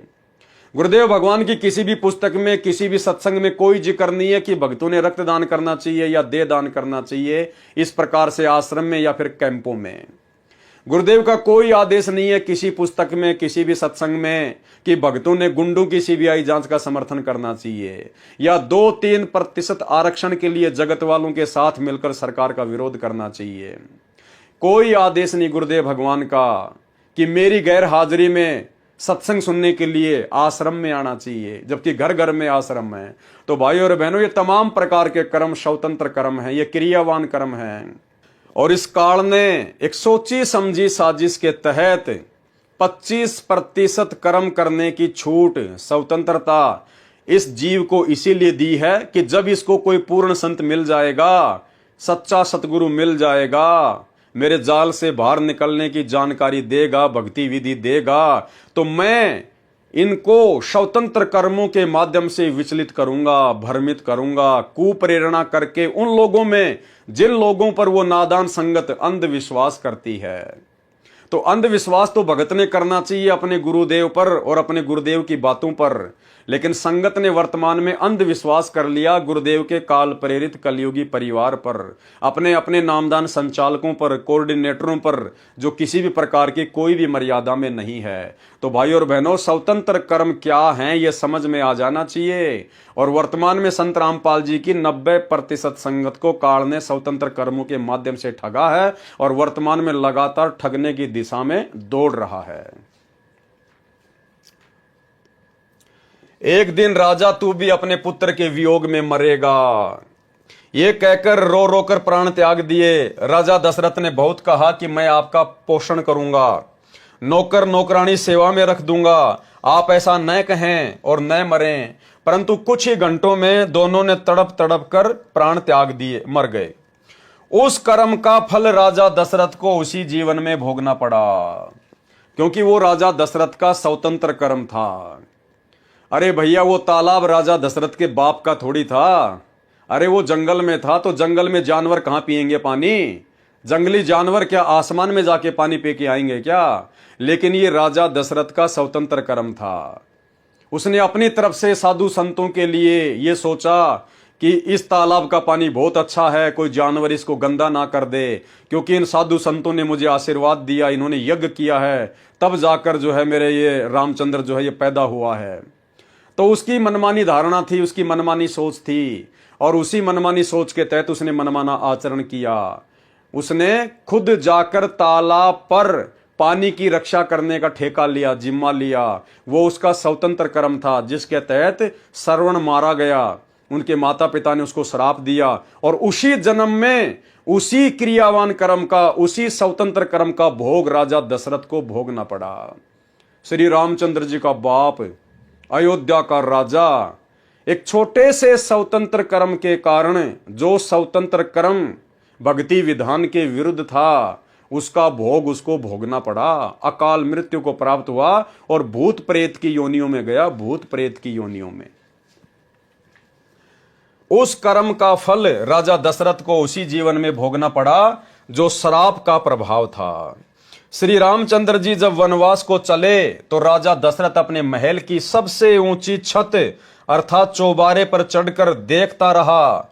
जब रामचंद्र जी कुछ ओझल हुए तो चौबारे की मंडेर पर खड़े हो गए, पंजों के बल एडी उठाकर खड़े होकर पुत्र को देखने लगे तो वहां से गिरकर मर गए। ये राजा दशरथ का प्रारब्ध कर्म नहीं था, यानी राजा दशरथ के द्वारा अपने महल की छत से नीचे गिरना और गर्दन टूटकर मरना, ये उसके भाग्य में लिखा हुआ नहीं था, ये उसका स्वतंत्र कर्म था। यदि वो उस तालाब पर जानवरों को भगाने के लिए या मारने के लिए वो संकल्प नहीं करता, जिम्मेदारी नहीं लेता, तो राजा दशरथ की इस प्रकार से मृत्यु नहीं होती। लेकिन उसकी एक छोटी सी गलती ने, उसके छोटे से स्वतंत्र कर्म ने उसी जन्म में उसको अकाल मृत्यु मरने पर विवश किया। और ठीक इसी प्रकार भाई और बहनों, हमने शिक्षा लेनी है इन सब बातों से। हमें गुरुदेव ये राजा रामचंद्र जी के पिता श्री दशरथ जी की जीवनी पढ़ाकर, हमारे को उनका इतिहास पढ़ाकर परमेश्वर क्या समझाना चाहते हैं। हमें राजा दशरथ से मतलब नहीं है, हमें श्री रामचंद्र जी से मतलब नहीं है, लेकिन उनकी गलतियों से, उस इतिहास से हम भक्तों ने शिक्षा लेनी है, सबक लेना है कि हम वर्तमान में भक्ति मार्ग पर स्वतंत्र कर्मों का सदुपयोग करना सीखें। और यदि दुरुपयोग करेंगे तो श्री रामचंद्र जी के पिता राजा दशरथ की तरह अकाल मृत्यु ही मरेंगे। और ना जाने कितने भगत सतगुरु रामपाल जी परमेश्वर जी के जेल जाने के बाद में हजारों की संख्या में स्वतंत्र कर्मों का दुरुपयोग करते हुए इस जानकारी के अभाव में, साध संगति के अभाव में अकाल मृत्यु को प्राप्त हुए हैं। वैसे तो बहुत सारी घटनाएं हैं, अगर मैं जिक्र करूंगा तो 20-30 घटनाएं तो मेरे पास में कैद हैं कैमरे में, मेरे पास में एविडेंस है, उनके प्रूफ है, उनकी फोटो है, उनके वीडियो हैं। इशार की तारीखों पर आते जाते समय ना जाने कितने भगत भाई बहन काल की भेंट चढ़े हैं, जो उन सब का स्वतंत्र कर्म था। सतगुरु रामपाल जी परमात्मा का किसी भगत को कोई आदेश नहीं था ज्ञान आधार से कि भगतों आप हिसार कोर्ट में जब मेरी तारीख पड़ती है तो आप जी मेरी तारीखों पे आया करो, यहां पर भीड़ इकट्ठी किया करो, प्रशासन को परेशान किया करो, दुखी किया करो। और ना किसी को गुरुदेव भगवान के कोई दर्शन होते थे। ये सारा का सारा मनमाना आचरण था, सतलोक आश्रम मैनेजमेंट हरियाणा के द्वारा करवाया जाता था काल प्रेरणा से। ये स्वतंत्र कर्म था, ये वो 25% स्वतंत्र कर्मों के तहत मनमाना आचरण हो रहा था। और कई सैकड़ों की संख्या में भगत भाई बहन, कोई ट्रेन के नीचे कटकर, कोई भीड़ में, कोई अपने घर पर नहीं पहुंचा, कोई रास्ते में मर गया। ना जाने कितने भगत भाई बहन गाड़ियों से एक्सीडेंट हो के अकाल मृत्यु को प्राप्त हुए हैं। एक छोटा सा आपको एविडेंस देता हूं। इसी प्रकार सन 2018 में महाराष्ट्र के लातूर जिले से 2 मिनी बसें भरकर भक्तों की, जिनमें सतनामी भी थे, सारनामी भी थे, हरियाणा के हिसार में सतगुरुदेव भगवान की तारीख पर हिसार कोर्ट में जा रहे थे, सतलोक आश्रम मैनेजमेंट हरियाणा के कहने पर, अपने कोऑर्डिनेटरों के कहने पर। और वो बस सुबह दिन के 3 बजे यानी रात्रि में 3 बजे वो दोनों मिनी बस राजस्थान के नागौर जिले में रोड पर एक बैल आ जाने से एक्सीडेंट हो गई, टकरा गई, किसी खेजड़ी के पेड़ से जा टकराई।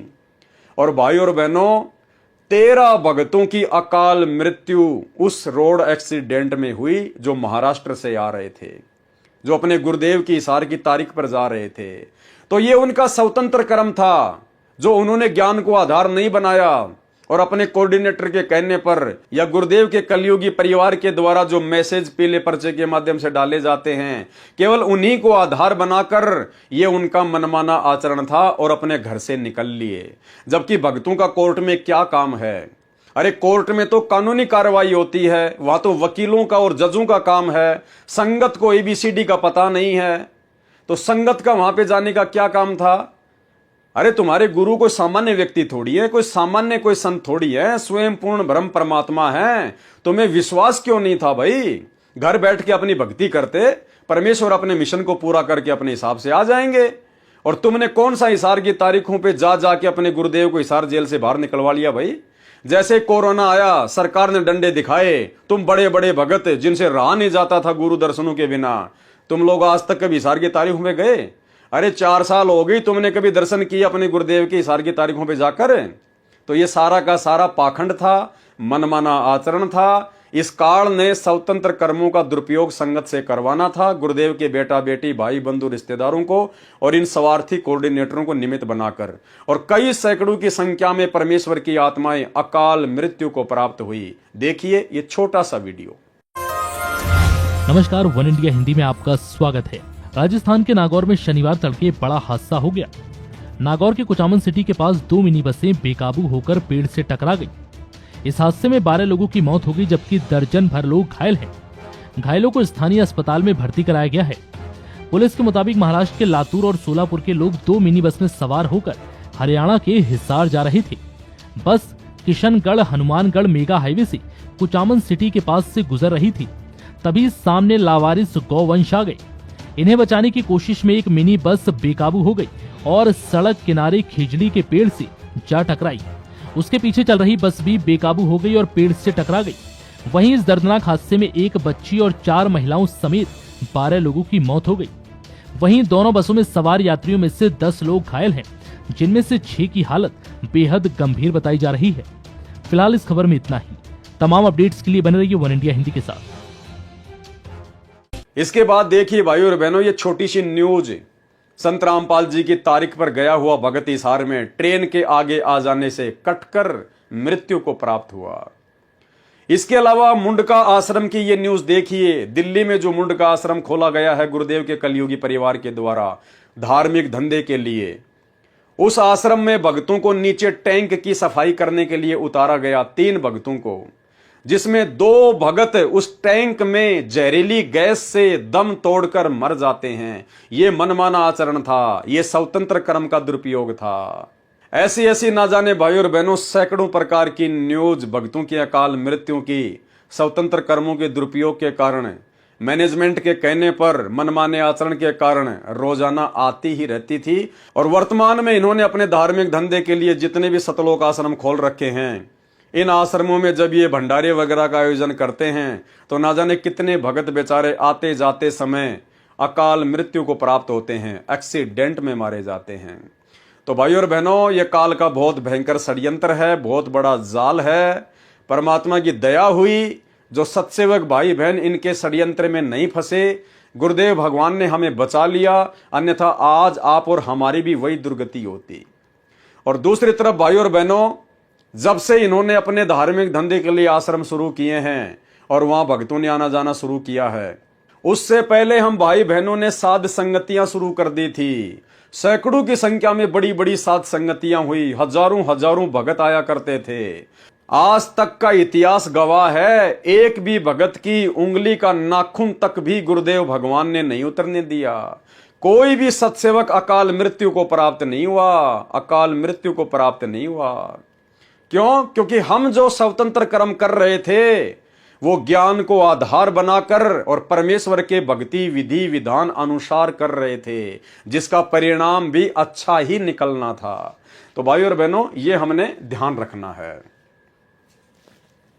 ये राजा दशरथ का प्रारब्ध कर्म नहीं था, उसकी जो मृत्यु हुई थी वो उसकी अकाल मृत्यु थी, स्वतंत्र कर्म का नतीजा था।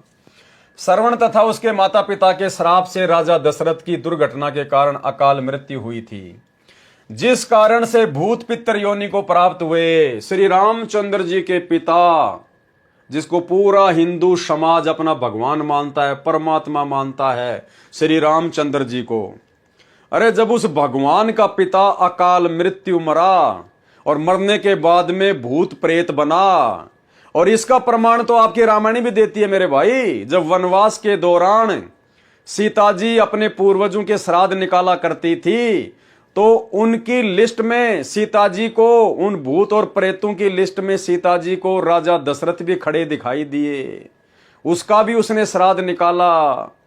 तो जब भगवान श्री रामचंद्र जी का पिता ही भूत बना घूम रहा है, तो वर्तमान में ये जो श्राद्ध निकालते फिरते हैं हमारे आम भगत भाई बहन, इन नकली पंडितों के कहने से, नकली धर्म गुरुओं के भरमाने से, अरे तुम्हारे माता पिता का कहां से उद्धार हो जाएगा श्राद्ध निकालने से?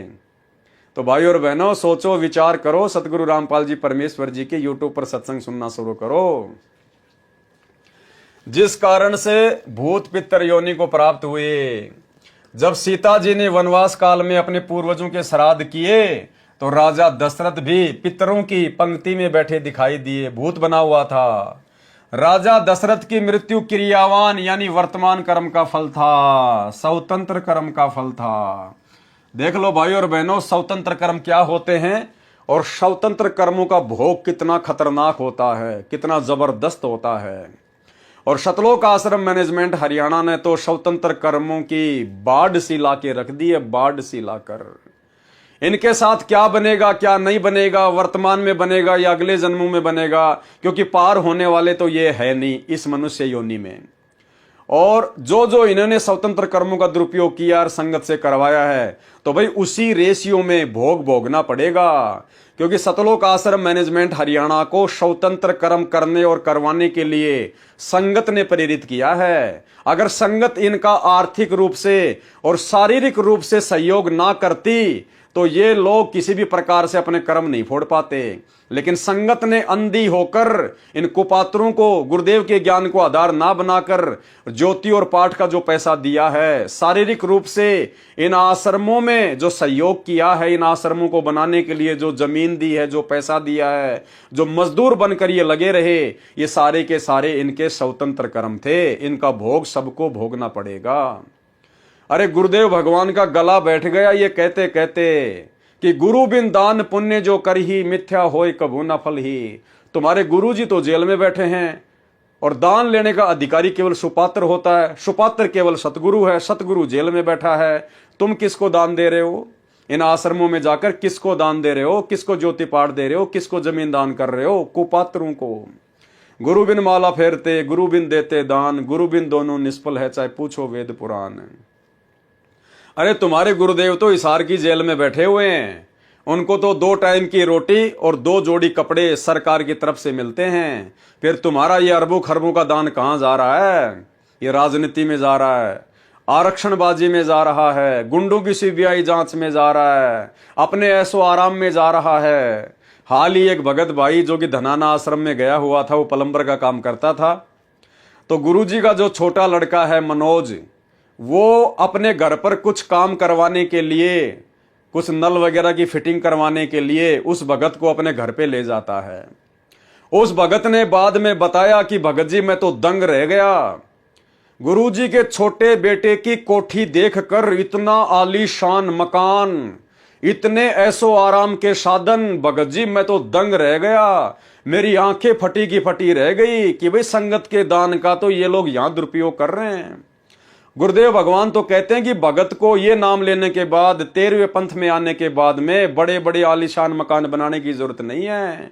घर तो 3.5 हाथ, घना तो पूणी 4, और इससे अधिक जो चाहता है उसको नहीं विचार। बोला भगत जी मेरे तो आंखें फटी की फटी रह गई, मैंने तो किसी मंत्री का मकान भी ऐसा नहीं देखा अपने जीवन में। ऐसा गजब का मकान इन्होंने संगत के दान से बना रखा है। और भगत जी उस घर में मुझे घुटन हो रही थी बहुत भयंकर कि मेरे प्राण ना निकल जाएं, क्योंकि वहां भक्ति का गुरुदेव भगवान के आशीर्वाद का नामो निशान भी नहीं। तो भाई और बहनों, ये हो रहा है वर्तमान में स्वतंत्र कर्मों के दुरुपयोग के चलते। ऐसे ही जब पहले रोहतक के सिंहपुरा में जो आश्रम था, वहां पर जो भगत भाई बहन जाया करते थे, तो ऐसे ही गुरुदेव के घर पर, यानी उनकी जो पत्नी रहती है, जो कलियुगी पत्नी, जिसको आप लोग अनारो माई कहते हैं, उसके घर पर थोड़ा बहुत काम करने के लिए कुछ भगत चले गए। अब वहां भगतों ने देखा कि माई ने तो 30-40 कमरे बनवा रखे हैं, 30-40 कमरे। तो भगत ने गुरुदेव के ज्ञान आधार से पूछा कि माई रहने के लिए तो 1 या 2 कमरे बहुत होते हैं। गुरुदेव सत्संगों में बताते हैं, आपने इतने सारे कमरे क्यों बना रखे हैं? बोला मैं इनको किराए पे दूंगी, ये मकान में किराए पे चढ़ाऊंगी, ऐसे थोड़ी बनाए हैं। तो भाई और बहनों, ये पूरा का पूरा काल का षड्यंत्र आप लोगों को मोहरा बनाकर आपकी मर्यादा तोड़वाने के लिए और आप भाई बहनों की भक्ति को बर्बाद करवाने के लिए स्वतंत्र कर्मों के दुरुपयोग के तहत काल के द्वारा गुरुदेव के कलयुगी परिवार को निमित्त बनाकर करवाए जा रहे हैं। सावधान हो सको तो हो लेना। और जो भगत गुरुदेव के बेटे के साथ में, मनोज के साथ में उसकी आलीशान कोठी में जाके आया है, एक छोटी सी ऑडियो सुन लीजिए जब उसने किसी भगत भाई को ये बात बताई। सुनिए। हाँ भगत जी क्या बोल रहे थे आप बोलो, मैं रिकॉर्डिंग कर लिया। हाँ, गुरुजी के लड़के जो मनोज है ना, हाँ मनोज है या पता नहीं छोटा वाली है, पता नहीं किसके घर में, तो उनके यहाँ घर पे गए होंगे वो। हाँ तो वो बता रहे थे कि वहाँ पे घर पे रुकने का वो चोटी लगाने गए, उनकी वहाँ उनको बोल दिया, वो प्लम्बर का काम कर रहे थे वहाँ धनाना में, तो धनाना से वहाँ बुलाया हुआ वहाँ लगाने के लिए, तो वहाँ चोटी लगा के आए, तो VIP चोटी थी, वहाँ गए लगाने के लिए। तो वो कह रहे थे कि बहुत बेहतरीन VIP कोठी बना रखी है आउटसाइड में, जो किसी को पता ना हो वहाँ पे। अच्छा में। हाँ। तो ये मतलब सारे भक्तों के पैसे से हो रहा है भगत जी, मतलब है नी? वो कर क्या रहे हैं, सारे भक्तों के पैसे चाहिए और चीजें क्यों हैं? हाँ समझे? तो वो वहाँ अंदर गए, बता रहे नौकर है, वहाँ रुकने का नाम नहीं ले रहा था, इतनी घुसंती हो रही थी। और बाप रे। हाँ तो वो तो ऐसा ही रहेगा भगत जी। देखो देखो ये क्या है, ये सारे भक्तों का पैसा है। नहीं, और वो भगत तुम्हारे उधर के ही थे, रतलाम के ही थे भगत, वो हमारे यहाँ इनकी रिश्तेदारी है उनकी, तो वो अच्छा। हाँ तो वो आते रहते जानते हैं। अब मैं करूँ अभी देर से बात। हाँ, अच्छा। तो बता रहे कि वहाँ मतलब किसी को बताना मत इस बारे में। हाँ नहीं, मेरे को नहीं बताओ, मेरे को क्या करना भगत जी। नहीं, वो हमसे कह रहे थे कि किसी को बताना मतलब उनके घर पे VIP ये सारा कुछ 25-25 लाख रुपए की गाड़ी लेने के आती है और भी कॉल करवाने के लिए, सब क्या है, कहाँ का पैसा है, सारा मैनेजमेंट का ही क्या था, सब भक्तों का पैसा है। अब भगत जी आप समझो, देखो इस चीज को, देखो क्या हो रहा है ये बताओ अब मेरे को। बिल्कुल हम समझ रहे हैं सब बात। फिर इन कार कोठियान के सिर में मारेगा, सारी उम्र खोदी इन कोठी बनाने में, कार खरीदने में, और कल मृत्यु हो जा, गधा बना फिर कुत्ता बन के अंडे सैर सपट्टे करता। तो ये हमने ज्ञान नहीं था, हम देखा लाएंगे। राजा दशरथ की मृत्यु क्रियावान यानी वर्तमान कर्म का फल था। दूसरा उदाहरण क्या दिया गुरुदेव ने, राजा द्रुपद की पुत्री द्रौपदी, वैसे उसका नाम कृष्णा था। राजा द्रौपद की बेटी होने के कारण द्रौपदी नाम से प्रसिद्ध हुई। द्रौपदी कंवारी थी, उसके पिताजी ने एक नदी के किनारे स्त्रियों के स्नान के लिए जनाना घाट बनवा रखा था। गर्मी का मौसम था, द्रौपदी प्रतिदिन की तरह अपनी सैकड़ों सहेलियों के साथ उस दरिया के घाट पर स्नान करने गई तो देखा एक साधु दरिया के अंदर सीने तक गहरे जल में खड़ा था, हाथ इधर उधर चला रहा था। द्रौपदी ने कुछ देर संत की क्रिया को देखा तो लगा कि साधु स्नान नहीं कर रहा। किनारे पर देखा तो वस्त्र नहीं रखे थे, वह साधु अंधा था। घाट से लगभग 100 फुट दूरी पर दरिया में स्नान करने के मकसद से आया हुआ था। उसको ये नहीं ज्ञान था कि आसपास कोई जनाना घाट यानी लेडीज घाट है। जब लड़कियों की आवाज सुनाई दी तब उसको समझते देर नहीं लगी कि तू गलत स्थान पर आ गया है। राजा की स्त्रियों के स्नान का स्थान आसपास है। शर्म के मारे वह संत दरिया में गहरे पानी में चला गया, छाती तक गहरे पानी में जाकर खड़ा हो गया। उसके पास एक कोपीन 6 इंच चौड़ा 2 फुट लंबा कपड़ा जो पर्दे पर साधु बांधते हैं उसको कोपीन भी कहते हैं, दूसरी नहीं थी, अन्य कोई वस्त्र नहीं था। स्नान करके उसको कुछ देर घास पर डालकर सुखाकर पुनः बांध लेता था, या गर्मी के मौसम में पहने ही सूख जाती थी। उस दिन वह कोपीन दरिया के पानी में बह गई। संत नग्न जल में खड़ा खड़ा आसपास हाथों को हिला रहा था कि कोई कपड़ा बहता हुआ आ जाए तो बाहर जाने योग्य बनूं। उस घाट के नीचे की ओर यानी जिधर पानी बहकर जा रहा था उस ओर पानी में संत स्नान कर रहा था। द्रौपदी बुद्धिमान तथा भगत आत्मा थी। पहले तो द्रौपदी ने विचार किया था कि स्नान करके संत से परमात्मा की चर्चा करूंगी। स्नान करने के बाद भी देखा कि संत तो उसी स्थिति में खड़ा है, तो समझते देर नहीं लगी। बहन द्रौपदी ने अपनी साड़ी से 8-9 इंच चौड़ा और 3-4 फुट लंबा टुकड़ा फाड़कर दरिया में छोड़ दिया, परंतु संत के हाथ नहीं लगे। ध्यान देना भाई और बहनों, शिक्षा लेनी, हमने शिक्षा लेनी है। द्रौपदी को समझते देर नहीं लगी कि साधु महात्मा नंगा है, लगता है इसका कपड़ा बह गया, शर्म के मारे बाहर निकलना नहीं चाहता, कहीं ऐसा ना हो कि पानी का भाव तेज हो जाए और ये बह जाए। हालांकि वो तो परमात्मा थे, लीला कर रहे थे, लेकिन द्रौपदी तो एक आत्मा थी, एक जीव थी, उसको तो नहीं पता था इस बात का। उन्होंने तो एक अंधा महात्मा ही समझा। तो द्रौपदी ने क्या किया, अपनी साड़ी का पल्लू फाड़ फाड़ कर कोपीन की साइज का, एक टोवेल की साइज का, और उस संत की तरफ यूं छोड़ना शुरू कर दिया। लेकिन वो कपड़ा पानी में दूर से बह जाता, उस अंधे महात्मा को हाथ नहीं लग रहा था। ऐसा द्रौपदी ने 7-8 बार किया, 7-8 बार। अंत में द्रौपदी ने क्या किया, फिर से कपड़ा फाड़ा और जंगल से एक लंबी सी लकड़ी लेके आई, उसके आगे के सिरे पर कपड़ा बांधा और संत महात्मा के पास में यूं कर दिया दूर से। उसने आवाज नहीं लगाई, कहीं आवाज लगाऊंगी तो शर्म के मारे महाराज जी पानी में गहरा ना चला जाए, डूब ना जाए। तो द्रौपदी ने लकड़ी के सारे वो कपड़ा उस अंधे महात्मा के पास में कर दिया। अंधा महात्मा हाथ मार ही रहा था, तुरंत कपड़ा उसने पकड़ लिया और जब उसने कपड़ा देखा उसकी साइज वाइज, तो उसने देखा कि भाई ये कपड़ा वैसे बह के नहीं आया, ये तो किसी बहन बेटी ने तुझे देखकर, तेरी परिस्थिति को देखकर और एक साइज का बिल्कुल काट के भेजा है। उसने अपने गुप्तांग के ऊपर कोपीन बांधा और बाहर निकला और उसने आशीर्वाद दिया कि बेटी, जिस प्रकार से आज तूने मेरी इज्जत रक्षा की है, परमात्मा एक दिन तेरी भी इज्जत रक्षा करे। तो भाई और बहनों, ध्यान देने योग्य बात क्या है, द्रौपदी ने 7-8 बार अपनी साड़ी फाड़ फाड़ के उस साधु महात्मा को दी, यानी उसने दान दिया साड़ी का, लेकिन वो कपड़ा उसके हाथ नहीं लगा। द्रौपदी ने तो दान कर दिया, उसने तो साड़ी फाड़ दी, लेकिन उस महात्मा के हाथ नहीं लगा। अंत में एक कपड़ा उस महात्मा के हाथ लगा और उसी कपड़े के प्रतिफल में परमात्मा ने उसकी साड़ी बढ़ाई। जबकि द्रौपदी ने तो 8-9 कपड़े और भी दान किए थे, लेकिन वो उस संत के हाथ नहीं लगे, इसलिए वो दान में नहीं गिना गया। पहले आप एक छोटा सा सत्संग सुनिए भाई और बहनों, इससे आपको समझ में आ जाएगा। और वर्तमान में जिस प्रकार से ये संगत गुरुदेव भगवान के जेल में रहते सहते जो ज्योति पाठ और दान का पैसा इन आश्रमों में दे रही है, गुरुदेव के कलयुगी परिवार को दे रही है, इन कोऑर्डिनेटरों को दे रही है, ये द्रौपदी की कहानी परमात्मा ने संकेत में इसीलिए बताई है कि समय आने पर मेरे बच्चे इसके ऊपर ज्ञान चर्चा करें, विचार करें कि हम क्या कर रहे हैं। तो आज आपके गुरुजी तो जेल में बैठे हुए हैं, आप किसको ज्योति पाठ और दान का पैसा दे रहे हो? आपके गुरुजी के हाथ तो कुछ भी नहीं लग रहा। अरे द्रौपदी ने तो 8-9 बार साड़ी फाड़ी थी, अंधे महात्मा के हाथ नहीं लगी। जो टुकड़ा उस अंधे महात्मा के हाथ लगा, केवल उसी के प्रतिफल में उसने आशीर्वाद दिया था। इसीलिए गुरुदेव भगवान ने हमें समझाया कि गुरु बिन दान पुण्य जो करही, मिथ्या होए कभू न फल ही। गुरु बिन माला फेरते, गुरु बिन देते दान, गुरु बिन दोनों निष्फल है, चाहे पूछो वेद पुराण। तो भाई द्रौपदी की तरह वर्तमान में भक्तों का दान गुरुजी के हाथ नहीं लग रहा, ये तो गुरुजी के कलयुगी परिवार के हाथ लग रहा है, उनको पात्रों के हाथ लग रहा है।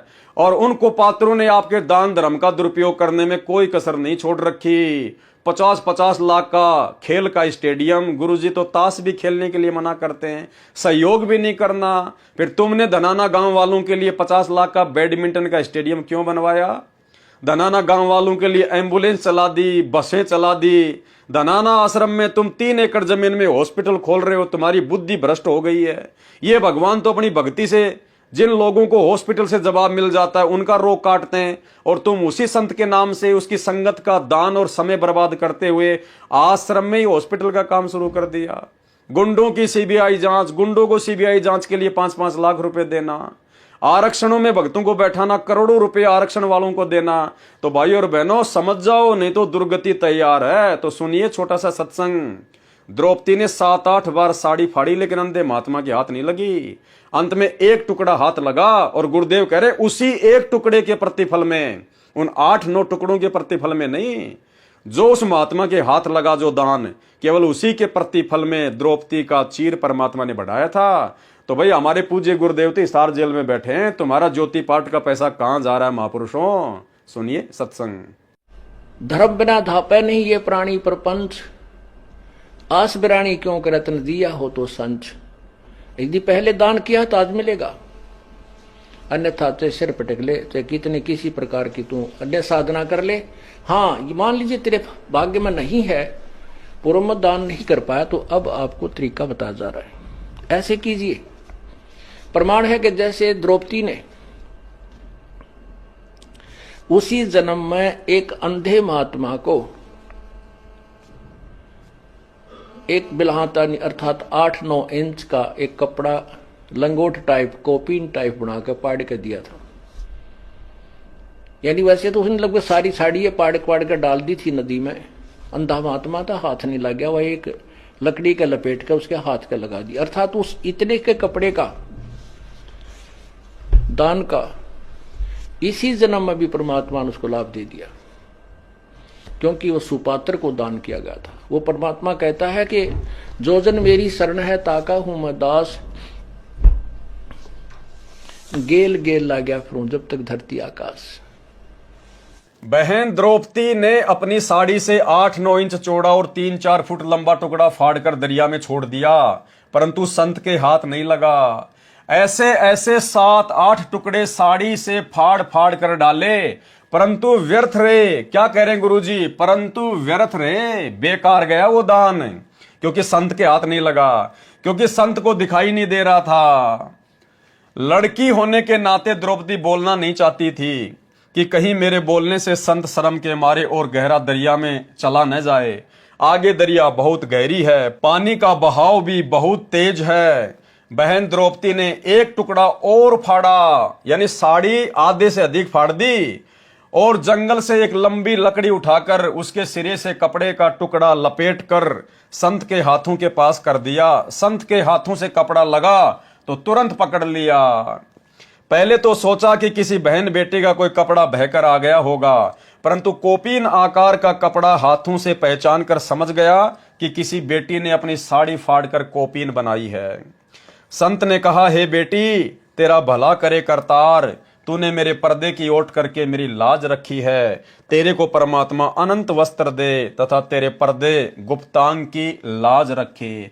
क्योंकि सतगुरु रामपाल जी भगवान को पता था, इस कबीर परमात्मा को पता था कि आगे चलकर मेरी इस प्यारी आत्मा के साथ में बदतमीजी की जाएगी काल प्रेरणा से, इसको निर्वस्त्र भरी सभा में किया जाएगा। तो परमेश्वर अपनी ऐसी आत्माओं के पिछली भक्ति के कारण परमात्मा कोई न कोई बहाना बनाकर सतगुरु रामपाल जी भगवान, ये कबीर भगवान, अपनी आत्माओं के प्रारब्ध में अच्छे कर्म लिखवा देता है, कर देता है।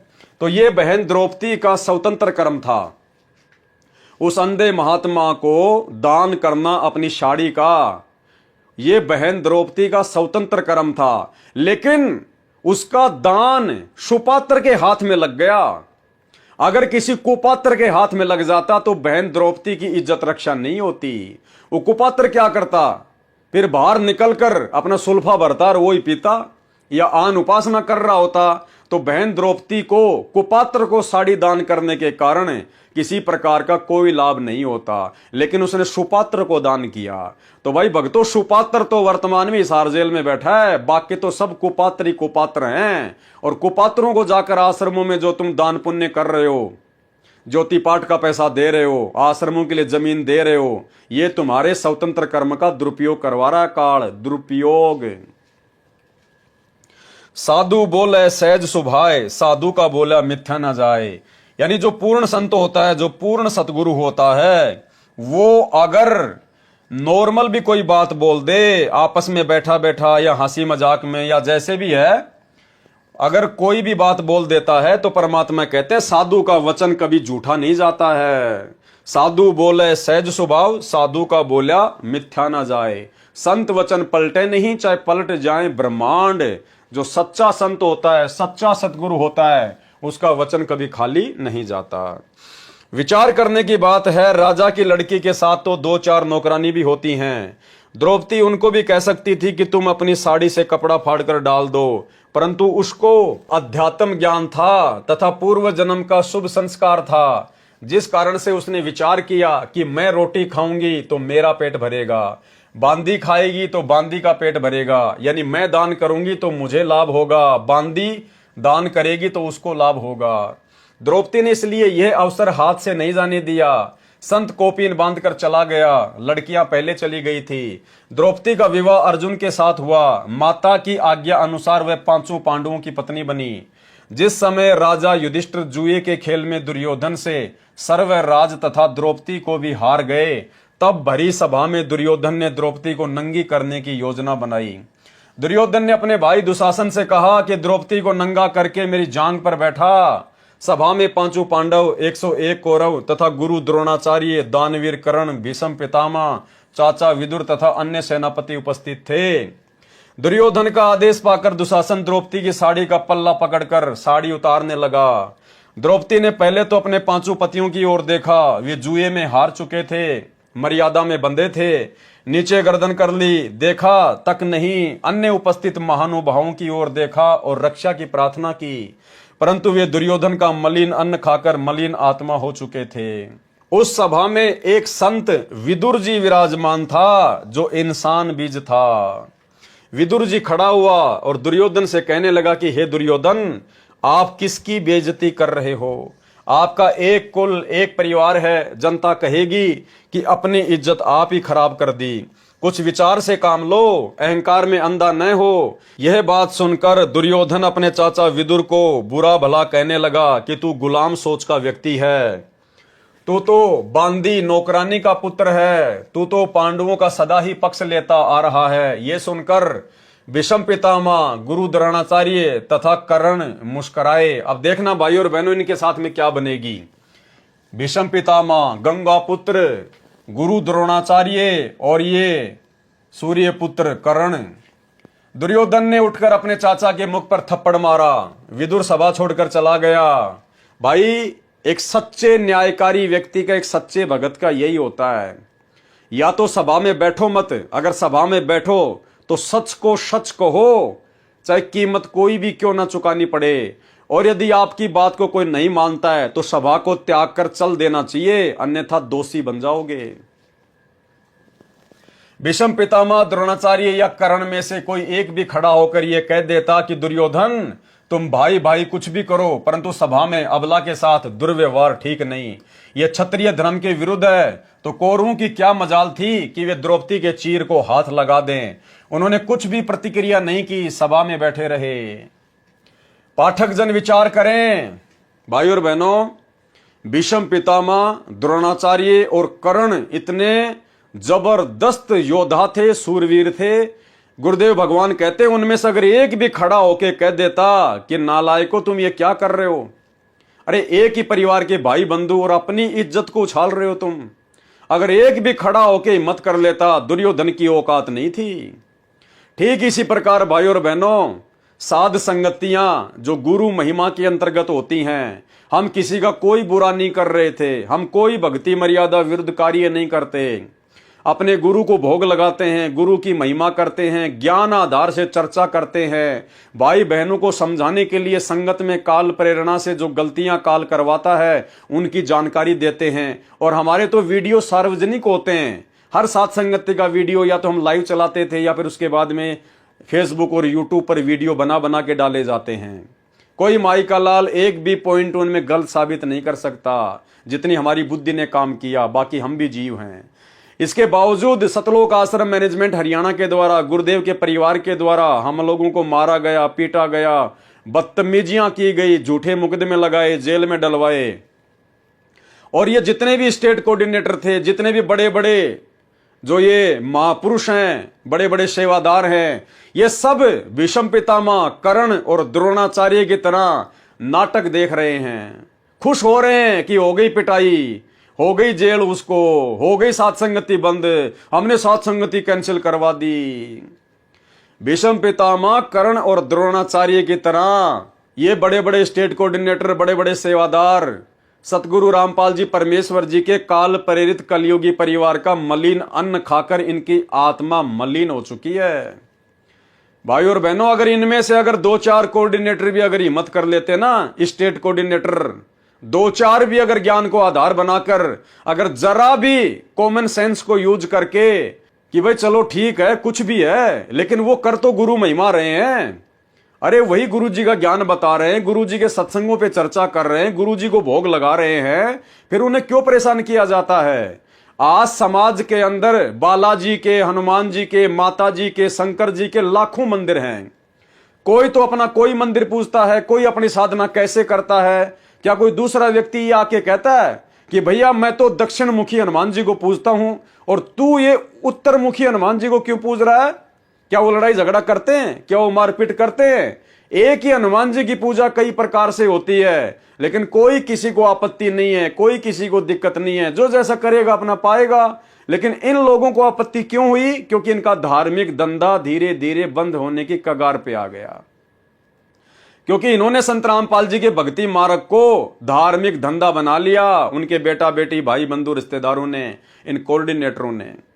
अगर 2-4 स्टेट कोऑर्डिनेटर या मुख्य मुख्य सेवादार भी, जिनके ऊपर संगत विश्वास करती है नादानी में, अगर वो हिम्मत करके खड़े हो जाते और सात संगतियों के पक्ष में आ जाते, क्योंकि सात संगतियां सत्य हैं और सत्य का पक्ष लिया जाता है, तो गुरुजी के बेटा बेटी की, गुरुजी के भाई की औकात नहीं है। उसके बाद फिर वो सात संगतियों को बंद करवा दें, सात संगतियों में मारपीट करवा दें, या पुलिस वालों को शराब पिला के उनको पैसे देके सात संगतियों में भेजकर सत्सेवक भाई बहनों की पिटाई करवाएं। जिस प्रकार से दिल्ली की सात संगति में पुलिस वालों को शराब पिलाकर भक्तों की मार पिटाई जो है वो करवाई गई। तो भाई और बहनों, इनके साथ में क्या बनेगी? अरे चलो, भीष्म पितामह, द्रोणाचार्य और कर्ण को तो ये तत्व ज्ञान नहीं था भाई, लेकिन तुम्हारे को तत्व ज्ञान देने में गुरुदेव ने कौन सी कमी छोड़ दी? तो भाई संभल के रहना, कर्म तुम्हारे बिगड़ चुके हैं, तुमने स्वतंत्र कर्मों का दुरुपयोग किया है। आने वाले समय में क्या होगा, सावधान हो जाना। और आने वाले समय में फिर भीष्म पितामह, द्रोणाचार्य और कर्ण के साथ क्या हुआ, और फिर उसका क्या कारण बताया गुरुजी ने कि इन ऐसे ऐसे महापुरुषों की दुर्गति क्यों हुई। परंतु सभा में अबला के साथ दुर्व्यवहार ठीक नहीं है, यह क्षत्रिय धर्म के विरुद्ध है। तो कौरवों की क्या मजाल थी कि वे द्रौपदी के चीर को हाथ लगा दें। उन्होंने कुछ भी प्रतिक्रिया नहीं की, सभा में बैठे रहे। पाठक जन विचार करें, उनका सभा में बैठे रहना क्या दर्शाता है? उनके मन की घोर नीचता, सामने द्रौपदी को नंगा करने का प्रयत्न। भीष्म पितामह, कर्ण, द्रोणाचार्य सहित सर्व सभासद तमाशा देख रहे थे। वे द्रौपदी के गुप्तांग को देखने के लिए बैठे थे। क्या कह रहे गुरुदेव भगवान? वे द्रौपदी के गुप्तांग को देखने के लिए बैठे हुए थे, उसके अंगों को देखने के लिए। उनके मन में दोष था, यह स्पष्ट है। और वहां क्या रीछ नचाया जा रहा था? यही कारण था कि तीनों, द्रोणाचार्य, भीष्म पितामह और कर्ण, बाणों से छलनी किए गए। अंत में क्या दुर्गति हुई उनकी? बाणों से छलनी किए गए।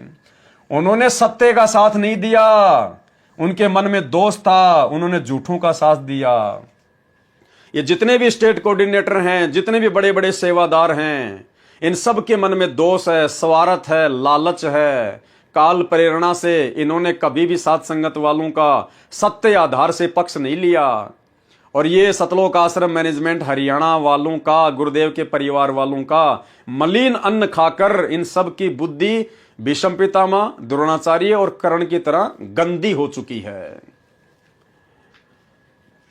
यही कारण था कि तीनों, द्रोणाचार्य, भीष्म तथा कर्ण, बाणों से छलनी किए गए थे। क्योंकि भाई और बहनों, ये उनका स्वतंत्र कर्म था, ये उन तीनों का स्वतंत्र कर्म था। वो चाहते तो हिम्मत करके उस बहन को निर्वस्त्र होने से बचा भी सकते थे, और परमात्मा के अजाब से वो बच जाते, कहर से वो बच जाते, लेकिन उन्होंने अपने स्वतंत्र कर्म का दुरुपयोग किया। ठीक इसी प्रकार ये स्टेट कोऑर्डिनेटर और बड़े बड़े सेवादार, इन्होंने भी अपने स्वतंत्र कर्मों का दुरुपयोग किया। जबकि पवन दास के वीडियो ये लोग सबसे पहले देखते हैं, सब देखते हैं, उसके बाद ही तो ये संगत को भ्रमित करते हैं कि उसके वीडियो मत देखो। क्योंकि इनको पता है कि अगर पवन दास के वीडियो किसी ने देख लिए, भाई सच्चाई से परिचित हो जाएगा, हमारे अज्ञान और पाखंड का उनको पता चल जाएगा। फिर आश्रम में कौन आएगा, ज्योति पाठ का पैसा कौन देगा, हमारा धंधा कैसे चलेगा। इसीलिए तो इन लोगों ने मुझ पवन दास के वीडियो देखने से संगत को डराया, मना किया, धमकाया, गुरुद्रोही कर दिया जाएगा, तुम्हें आश्रम में नहीं आने दिया जाएगा। अरे परमात्मा कहते हैं, कहे कबीर सोए जन मेरा, जो नीर खीर का करे ने बेरा। गुरुदेव तो कहते हैं कि मेरे भक्ति मार्ग में मेरा भगत तो वो है कि जो दोनों तरफ की बातों को देखे, सोचे, समझे और फिर मेरे ज्ञान आधार से निर्णय करे क्या सही और क्या गलत है। खुद हमारे सतगुरुदेव भगवान ने नकली संतों के सत्संग दिखा दिखा के, इनके कैसेट दिखा दिखा के, इनके सत्संग दिखा दिखा के, इनके पुस्तकें दिखा दिखा के आप और हमारे को भक्ति मार्ग पर सत्य से परिचित कराया है। अगर हम खाली अपने गुरुदेव का देखते रहते और दूसरे पंथों के अज्ञान को ना देखते तो हम कभी भी इतने दृढ़ नहीं होते। लेकिन गुरुदेव ने दोनों तरफ की बातें दिखाई है। एक असली जज वही होता है जो दोनों तरफ की बातें सुन के उसके बाद में फैसला लेता है। लेकिन यहां तो संगत को दूसरे पक्ष, साथ संगत वालों के वीडियो देखने के लिए डराया जा रहा है, धमकाया जा रहा है। अरे क्या संत रामपाल जी भगवान का ज्ञान इतना कमजोर है तुम लोगों की दृष्टि में? अगर पवन दास के वीडियो देख लेंगे तो भक्ति से दूर हो जाएंगे। अरे भैया, इतना ज्ञान कमजोर नहीं है पूज्य गुरुदेव भगवान का। ये तो तत्व ज्ञान है। और ज्ञान सब ज्ञान अड़ी, कबीर ज्ञान सो ज्ञान, जैसे घोड़ा तोप का करता चले मैदान। लेकिन तुमको चिंता तुम्हारे धार्मिक धंधे की कि पवन दास के यदि सत्य वीडियो किसी ने देख लिए तो भगत तो फिर इन आश्रमों की तरफ मुंह करके भी नहीं सोएगा। लेकिन भाई कब तक निभेगी, कब तक निभेगी? ज्यादा दिन नहीं है। यही कारण था कि तीनों, द्रोणाचार्य, भीष्म तथा कर्ण, बाणों से छलनी किए गए थे। ये उनको उसी जन्म के कर्म का पाप फल था। ये उन तीनों को उसी जन्म के स्वतंत्र कर्म का परिणाम भोगना पड़ा। उनको दुर्योधन को रोकना चाहिए था, यदि नहीं तो सभा छोड़कर चला जाना चाहिए था। इसी प्रकार इन स्टेट कोऑर्डिनेटरों को, बड़े बड़े सेवादारों को जो इन आश्रमों में रहते हैं, इनको मैनेजमेंट वालों को रोकना चाहिए था, गुरुदेव के परिवार वालों को समझाना चाहिए था कि नालायको वो क्या गलत कर रहा है। अरे वो बेचारा तुम्हारे तो बाप के गुण गा रहा है, तुम्हारे तो गुरु का गुण गा रहा है, और वो कर क्या रहा है, कौन सा वो आसाराम की बातें बता रहा है। और फिर भी यदि वो नहीं मानते तो ठोकर मार देनी चाहिए थी ऐसे स्टेट कोऑर्डिनेटर के जो है पद को, ऐसे स्टेट कोऑर्डिनेटर के पद को ठोकर मार देनी चाहिए थी कि थूकता हूं तेरे स्टेट कोऑर्डिनेटर के पद पे, पकड़। भक्ति करने के लिए आए हैं, गुलामी और चापलूसी के लिए नहीं आए। गुरुजी पार करेंगे, तुम पार नहीं करोगे। हम तो सत्य के साथी हैं, और सत्य चाहे तुम्हारे साथ में हो चाहे साथ संगति में हो, हम तो भाई सत्य के साथी है, क्योंकि हमारा पिता सत्संगी है। जब हमारा बाप सत्य का साथी है तो हम तुम जैसे झूठों का साथ क्यों दें। लेकिन इन्होंने तो उल्टा उनके कुकर्मों में बढ़ चढ़ के सहयोग किया, बढ़ चढ़ के सहयोग किया, और वर्तमान में भी कर रहे हैं, और बेचारी भोली भाली संगत के तेजी से कर्म फुड़वा रहे हैं। यदि नहीं तो सभा छोड़कर चला जाना चाहिए था, तब वे पाप के भागी नहीं बनते। और आगे क्या बताया गुरुदेव ने, जो अधिकारी है और अपने कर्तव्य से गिरता है वह महापाप का भागी होता है। ये जितने भी स्टेट कोऑर्डिनेटर हैं ये सब एक प्रकार से अधिकारी हैं, पूरे स्टेट की संगत इनके पीछे लगी हुई है। नादानी में इनके एक आदेश की प्रतीक्षा में चाहे संगत से कुछ भी कुकर्म करवा लो, तो ये लोग अधिकारी हैं वर्तमान में। और अधिकारी व्यक्ति यदि इस प्रकार से अपने अधिकार का दुरुपयोग करता है तो गुरुदेव कहते हैं महापाप का भागी होता है, वह महापाप का भागी होता है। द्रौपदी ने देखा कि सांसारिक सहारा तो नकली निकला, तब सबकी आशा त्याग कर परमात्मा की आशा लगाई। तो परमेश्वर ने, कौन से परमेश्वर ने? सतगुरु रामपाल जी परमेश्वर ने, इस कबीर भगवान ने। तो परमेश्वर ने उस अंधे महात्मा को दिए चीर के लीर टुकड़े के प्रतिफल में, और साधु के आशीर्वाद के प्रताप से द्रौपदी का चीर अनंत कर दिया। दुशासन में 100 हाथियों जितनी शक्ति थी, द्रौपदी तो उसके सामने कमल की फूल थी। दुशासन का पसीना छूट गया, साड़ी को खींचते खींचते थक गया, साड़ी का ढेर लग गया, परंतु अंत नहीं आया। तब द्रौपदी को श्री कृष्ण जी ने बाद में बताया कि यह तो तेरा चीर बड़ा है ना, ये उस अंधे महात्मा को दिए कपड़े का फल है जो तूने विवाह से पहले दरिया में स्नान करते समय दिया था।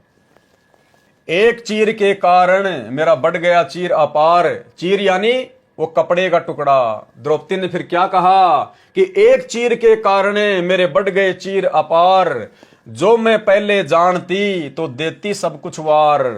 अगर मुझे पहले पता होता कि ये अंधा महात्मा इतनी बड़ी शक्ति है और इसको दिया गया दान आगे चलकर इतना बड़ा लाभ देगा, तो द्रौपदी कहती है साड़ी क्या, मैं तो अपना सब कुछ वार देती, धन दौलत वगैरह सब कुछ। तो भाई और बहनों, द्रौपदी को तो बहुत लेट जाकर इस बात का पता चला, बाद में उसके हाथ से मौका छूट गया। लेकिन आप और हमारे सामने तो वर्तमान में वही महात्मा जिसने अंधे महात्मा का रोल किया, वही कबीर परमात्मा सतगुरु रामपाल जी वर्तमान में हमारे समक्ष प्रकट हैं। द्रौपदी के हाथ में तो बाद में मौका नहीं रहा, लेकिन आज आप और हमारे पास में तो मौका है। लेकिन ये मौके का फायदा हमने बहुत सोच समझ के उठाना है। वर्तमान में काल इसका दुरुपयोग करवा रहा है। गुरु भगवान बैठा जेल में और काल बाहर इनको पात्रों को ज्योति पाठ और दान का पैसा जो है दिलवा रहा है, और ये भक्तों के कर्म फोड़ रहे हैं सारे उल्टे काम करके। आप लोगों से कुछ भी नहीं छुपा हुआ है। तो अपने गुरुदेव भगवान को साक्षात जो दान दिया जाता है, या गुरुदेव के मुख कमल से सुनकर आमने सामने जो दान दिया जाता है, वो होता है सुपात्र को दिया हुआ दान। वो दान फिर इतना काम करता है कि एक लीर के कारण मेरे हो गए चीर अपार, और जो मुझे पहले पता होता मैं देती सब कुछ वार। तो कुछ भी वारो भक्ति मार्ग में, ज्ञान को आधार बनाकर सुपात्र के ऊपर वारो। अपने गुरुदेव भगवान के आने के बाद में इनके चरणों में अपना सब कुछ जो चाहो न्योछावर कर देना, लेकिन इनकी गैर हाजिरी में काल प्रेरणा से नादानी मत करना। कुपात्रों को, इनके परिवार को ज्योति पाठ और दान का पैसा मत देना। उनके कुक्रम भी आप लोगों के सामने हैं, सामने। एक चीर के कारण बढ़ गए चीर अपार, जो मैं पहले जानती तो देती सर्वस्वार, न्योछावर कर देती। ये कर्म फल द्रौपदी को उसी जन्म के कर्म का फल मिला। ये द्रौपदी का स्वतंत्र कर्म था जो उसने उसी जन्म में किया, और उसका शुभ परिणाम भी उसको उसी जन्म में मिल गया। परमात्मा ने उसको निर्वस्त्र होने से बचाया। यह एक आध विशेष आत्मा के साथ ही होता है। कर्म फल को समझने के लिए उपरोक्त उल्लेख पर्याप्त है। गुरुदेव कह रहे बहुत कुछ समझा दिया, समझदार को संकेत काफी होता है।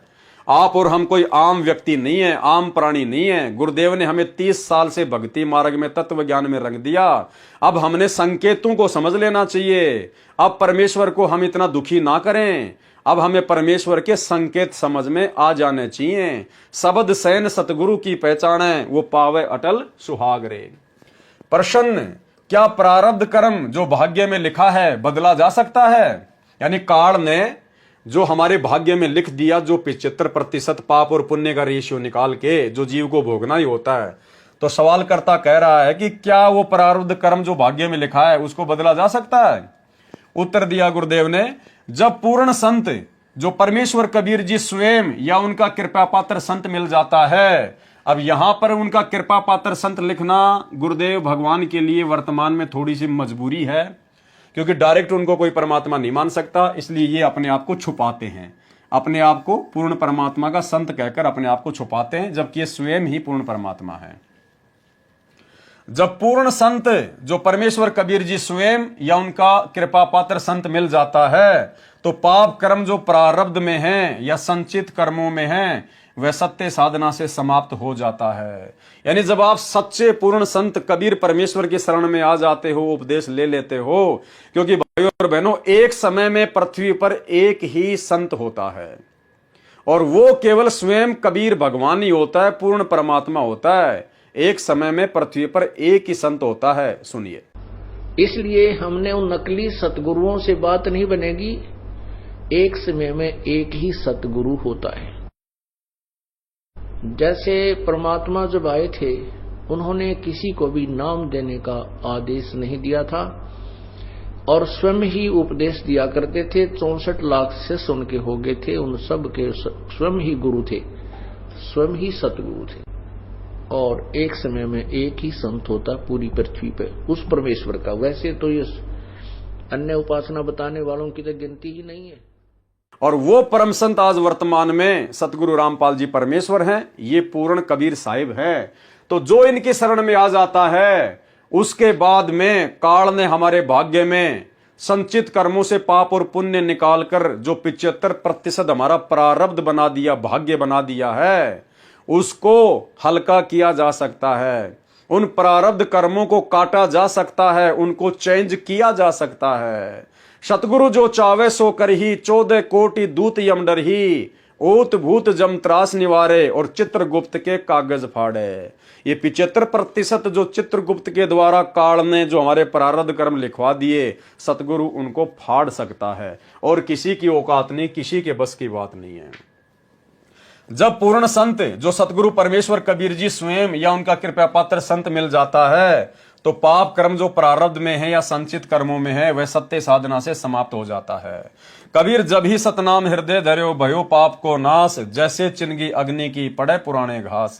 गरीब मासा घटे न तिल बदे, विदना लिखे जो लेख। विदना यानी इस काल ने, इस धर्मराज ने जो लेख लिख दिए 75%, कहते हैं जब तक आप पूर्ण संत की शरण में नहीं आओगे, मासा घटे ना, मासा यानी थोड़ा सा भी, और तिल बदे यानी तिल के जितना भी कोई उनके अंदर बदलाव नहीं कर सकता, बढ़ा नहीं सकता। गरीब मासा घटे ना तिल बदे, विधाता लिखे जो लेख। साचा सतगुरु मेट कर ऊपर मार दे मेख। गरीब जमजोरा जासे डरे, मिटे कर्म के लेख। अदली असल कबीर है, कुल के सतगुरु एक। मिटे कर्म के लेख, चित्रगुप्त के कागजों का लेख मिटा देता है सतगुरु। जब तक पूर्ण संत कबीर जी की भक्ति नहीं करता और करवाता है, तब तक कबीर जी ने कहा है, कर्म रेख टारी न टरे। वशिष्ठ मुनि से त्रिकाल योगी, सोध के लगन धरे। सीता हरण मरण दशरथ का, बण बण राम फिर। भावार्थ, ऋषि वशिष्ठ जी राजा जनक के कुल गुरु थे। वे त्रिकालदर्शी, भूत भविष्य तथा वर्तमान की जानने वाले माने जाते थे। उन्होंने जनकपुरी में राम सीता के विवाह को 3 दिन आगे कर दिया था। बारात वहीं रुकी रही थी। उसी के पश्चात बारात को 3 दिन रोकने की परंपरा शुरू हुई थी, जो कालांतर में समाप्त प्राय हो चुकी है, जो वर्तमान में समाप्त हो चुकी है।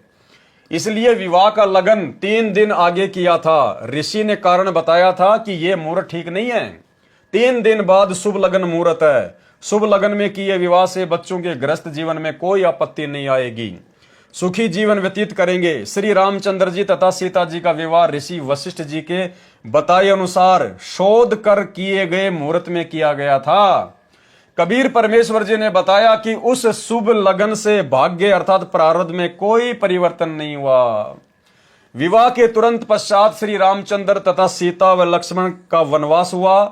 वन से सीता का अपहरण हुआ। श्री रामचंद्र जी वन वन भटक रहा था। पुत्र वियोग में राजा दशरथ की मृत्यु हो गई। घर में कहर हो गया।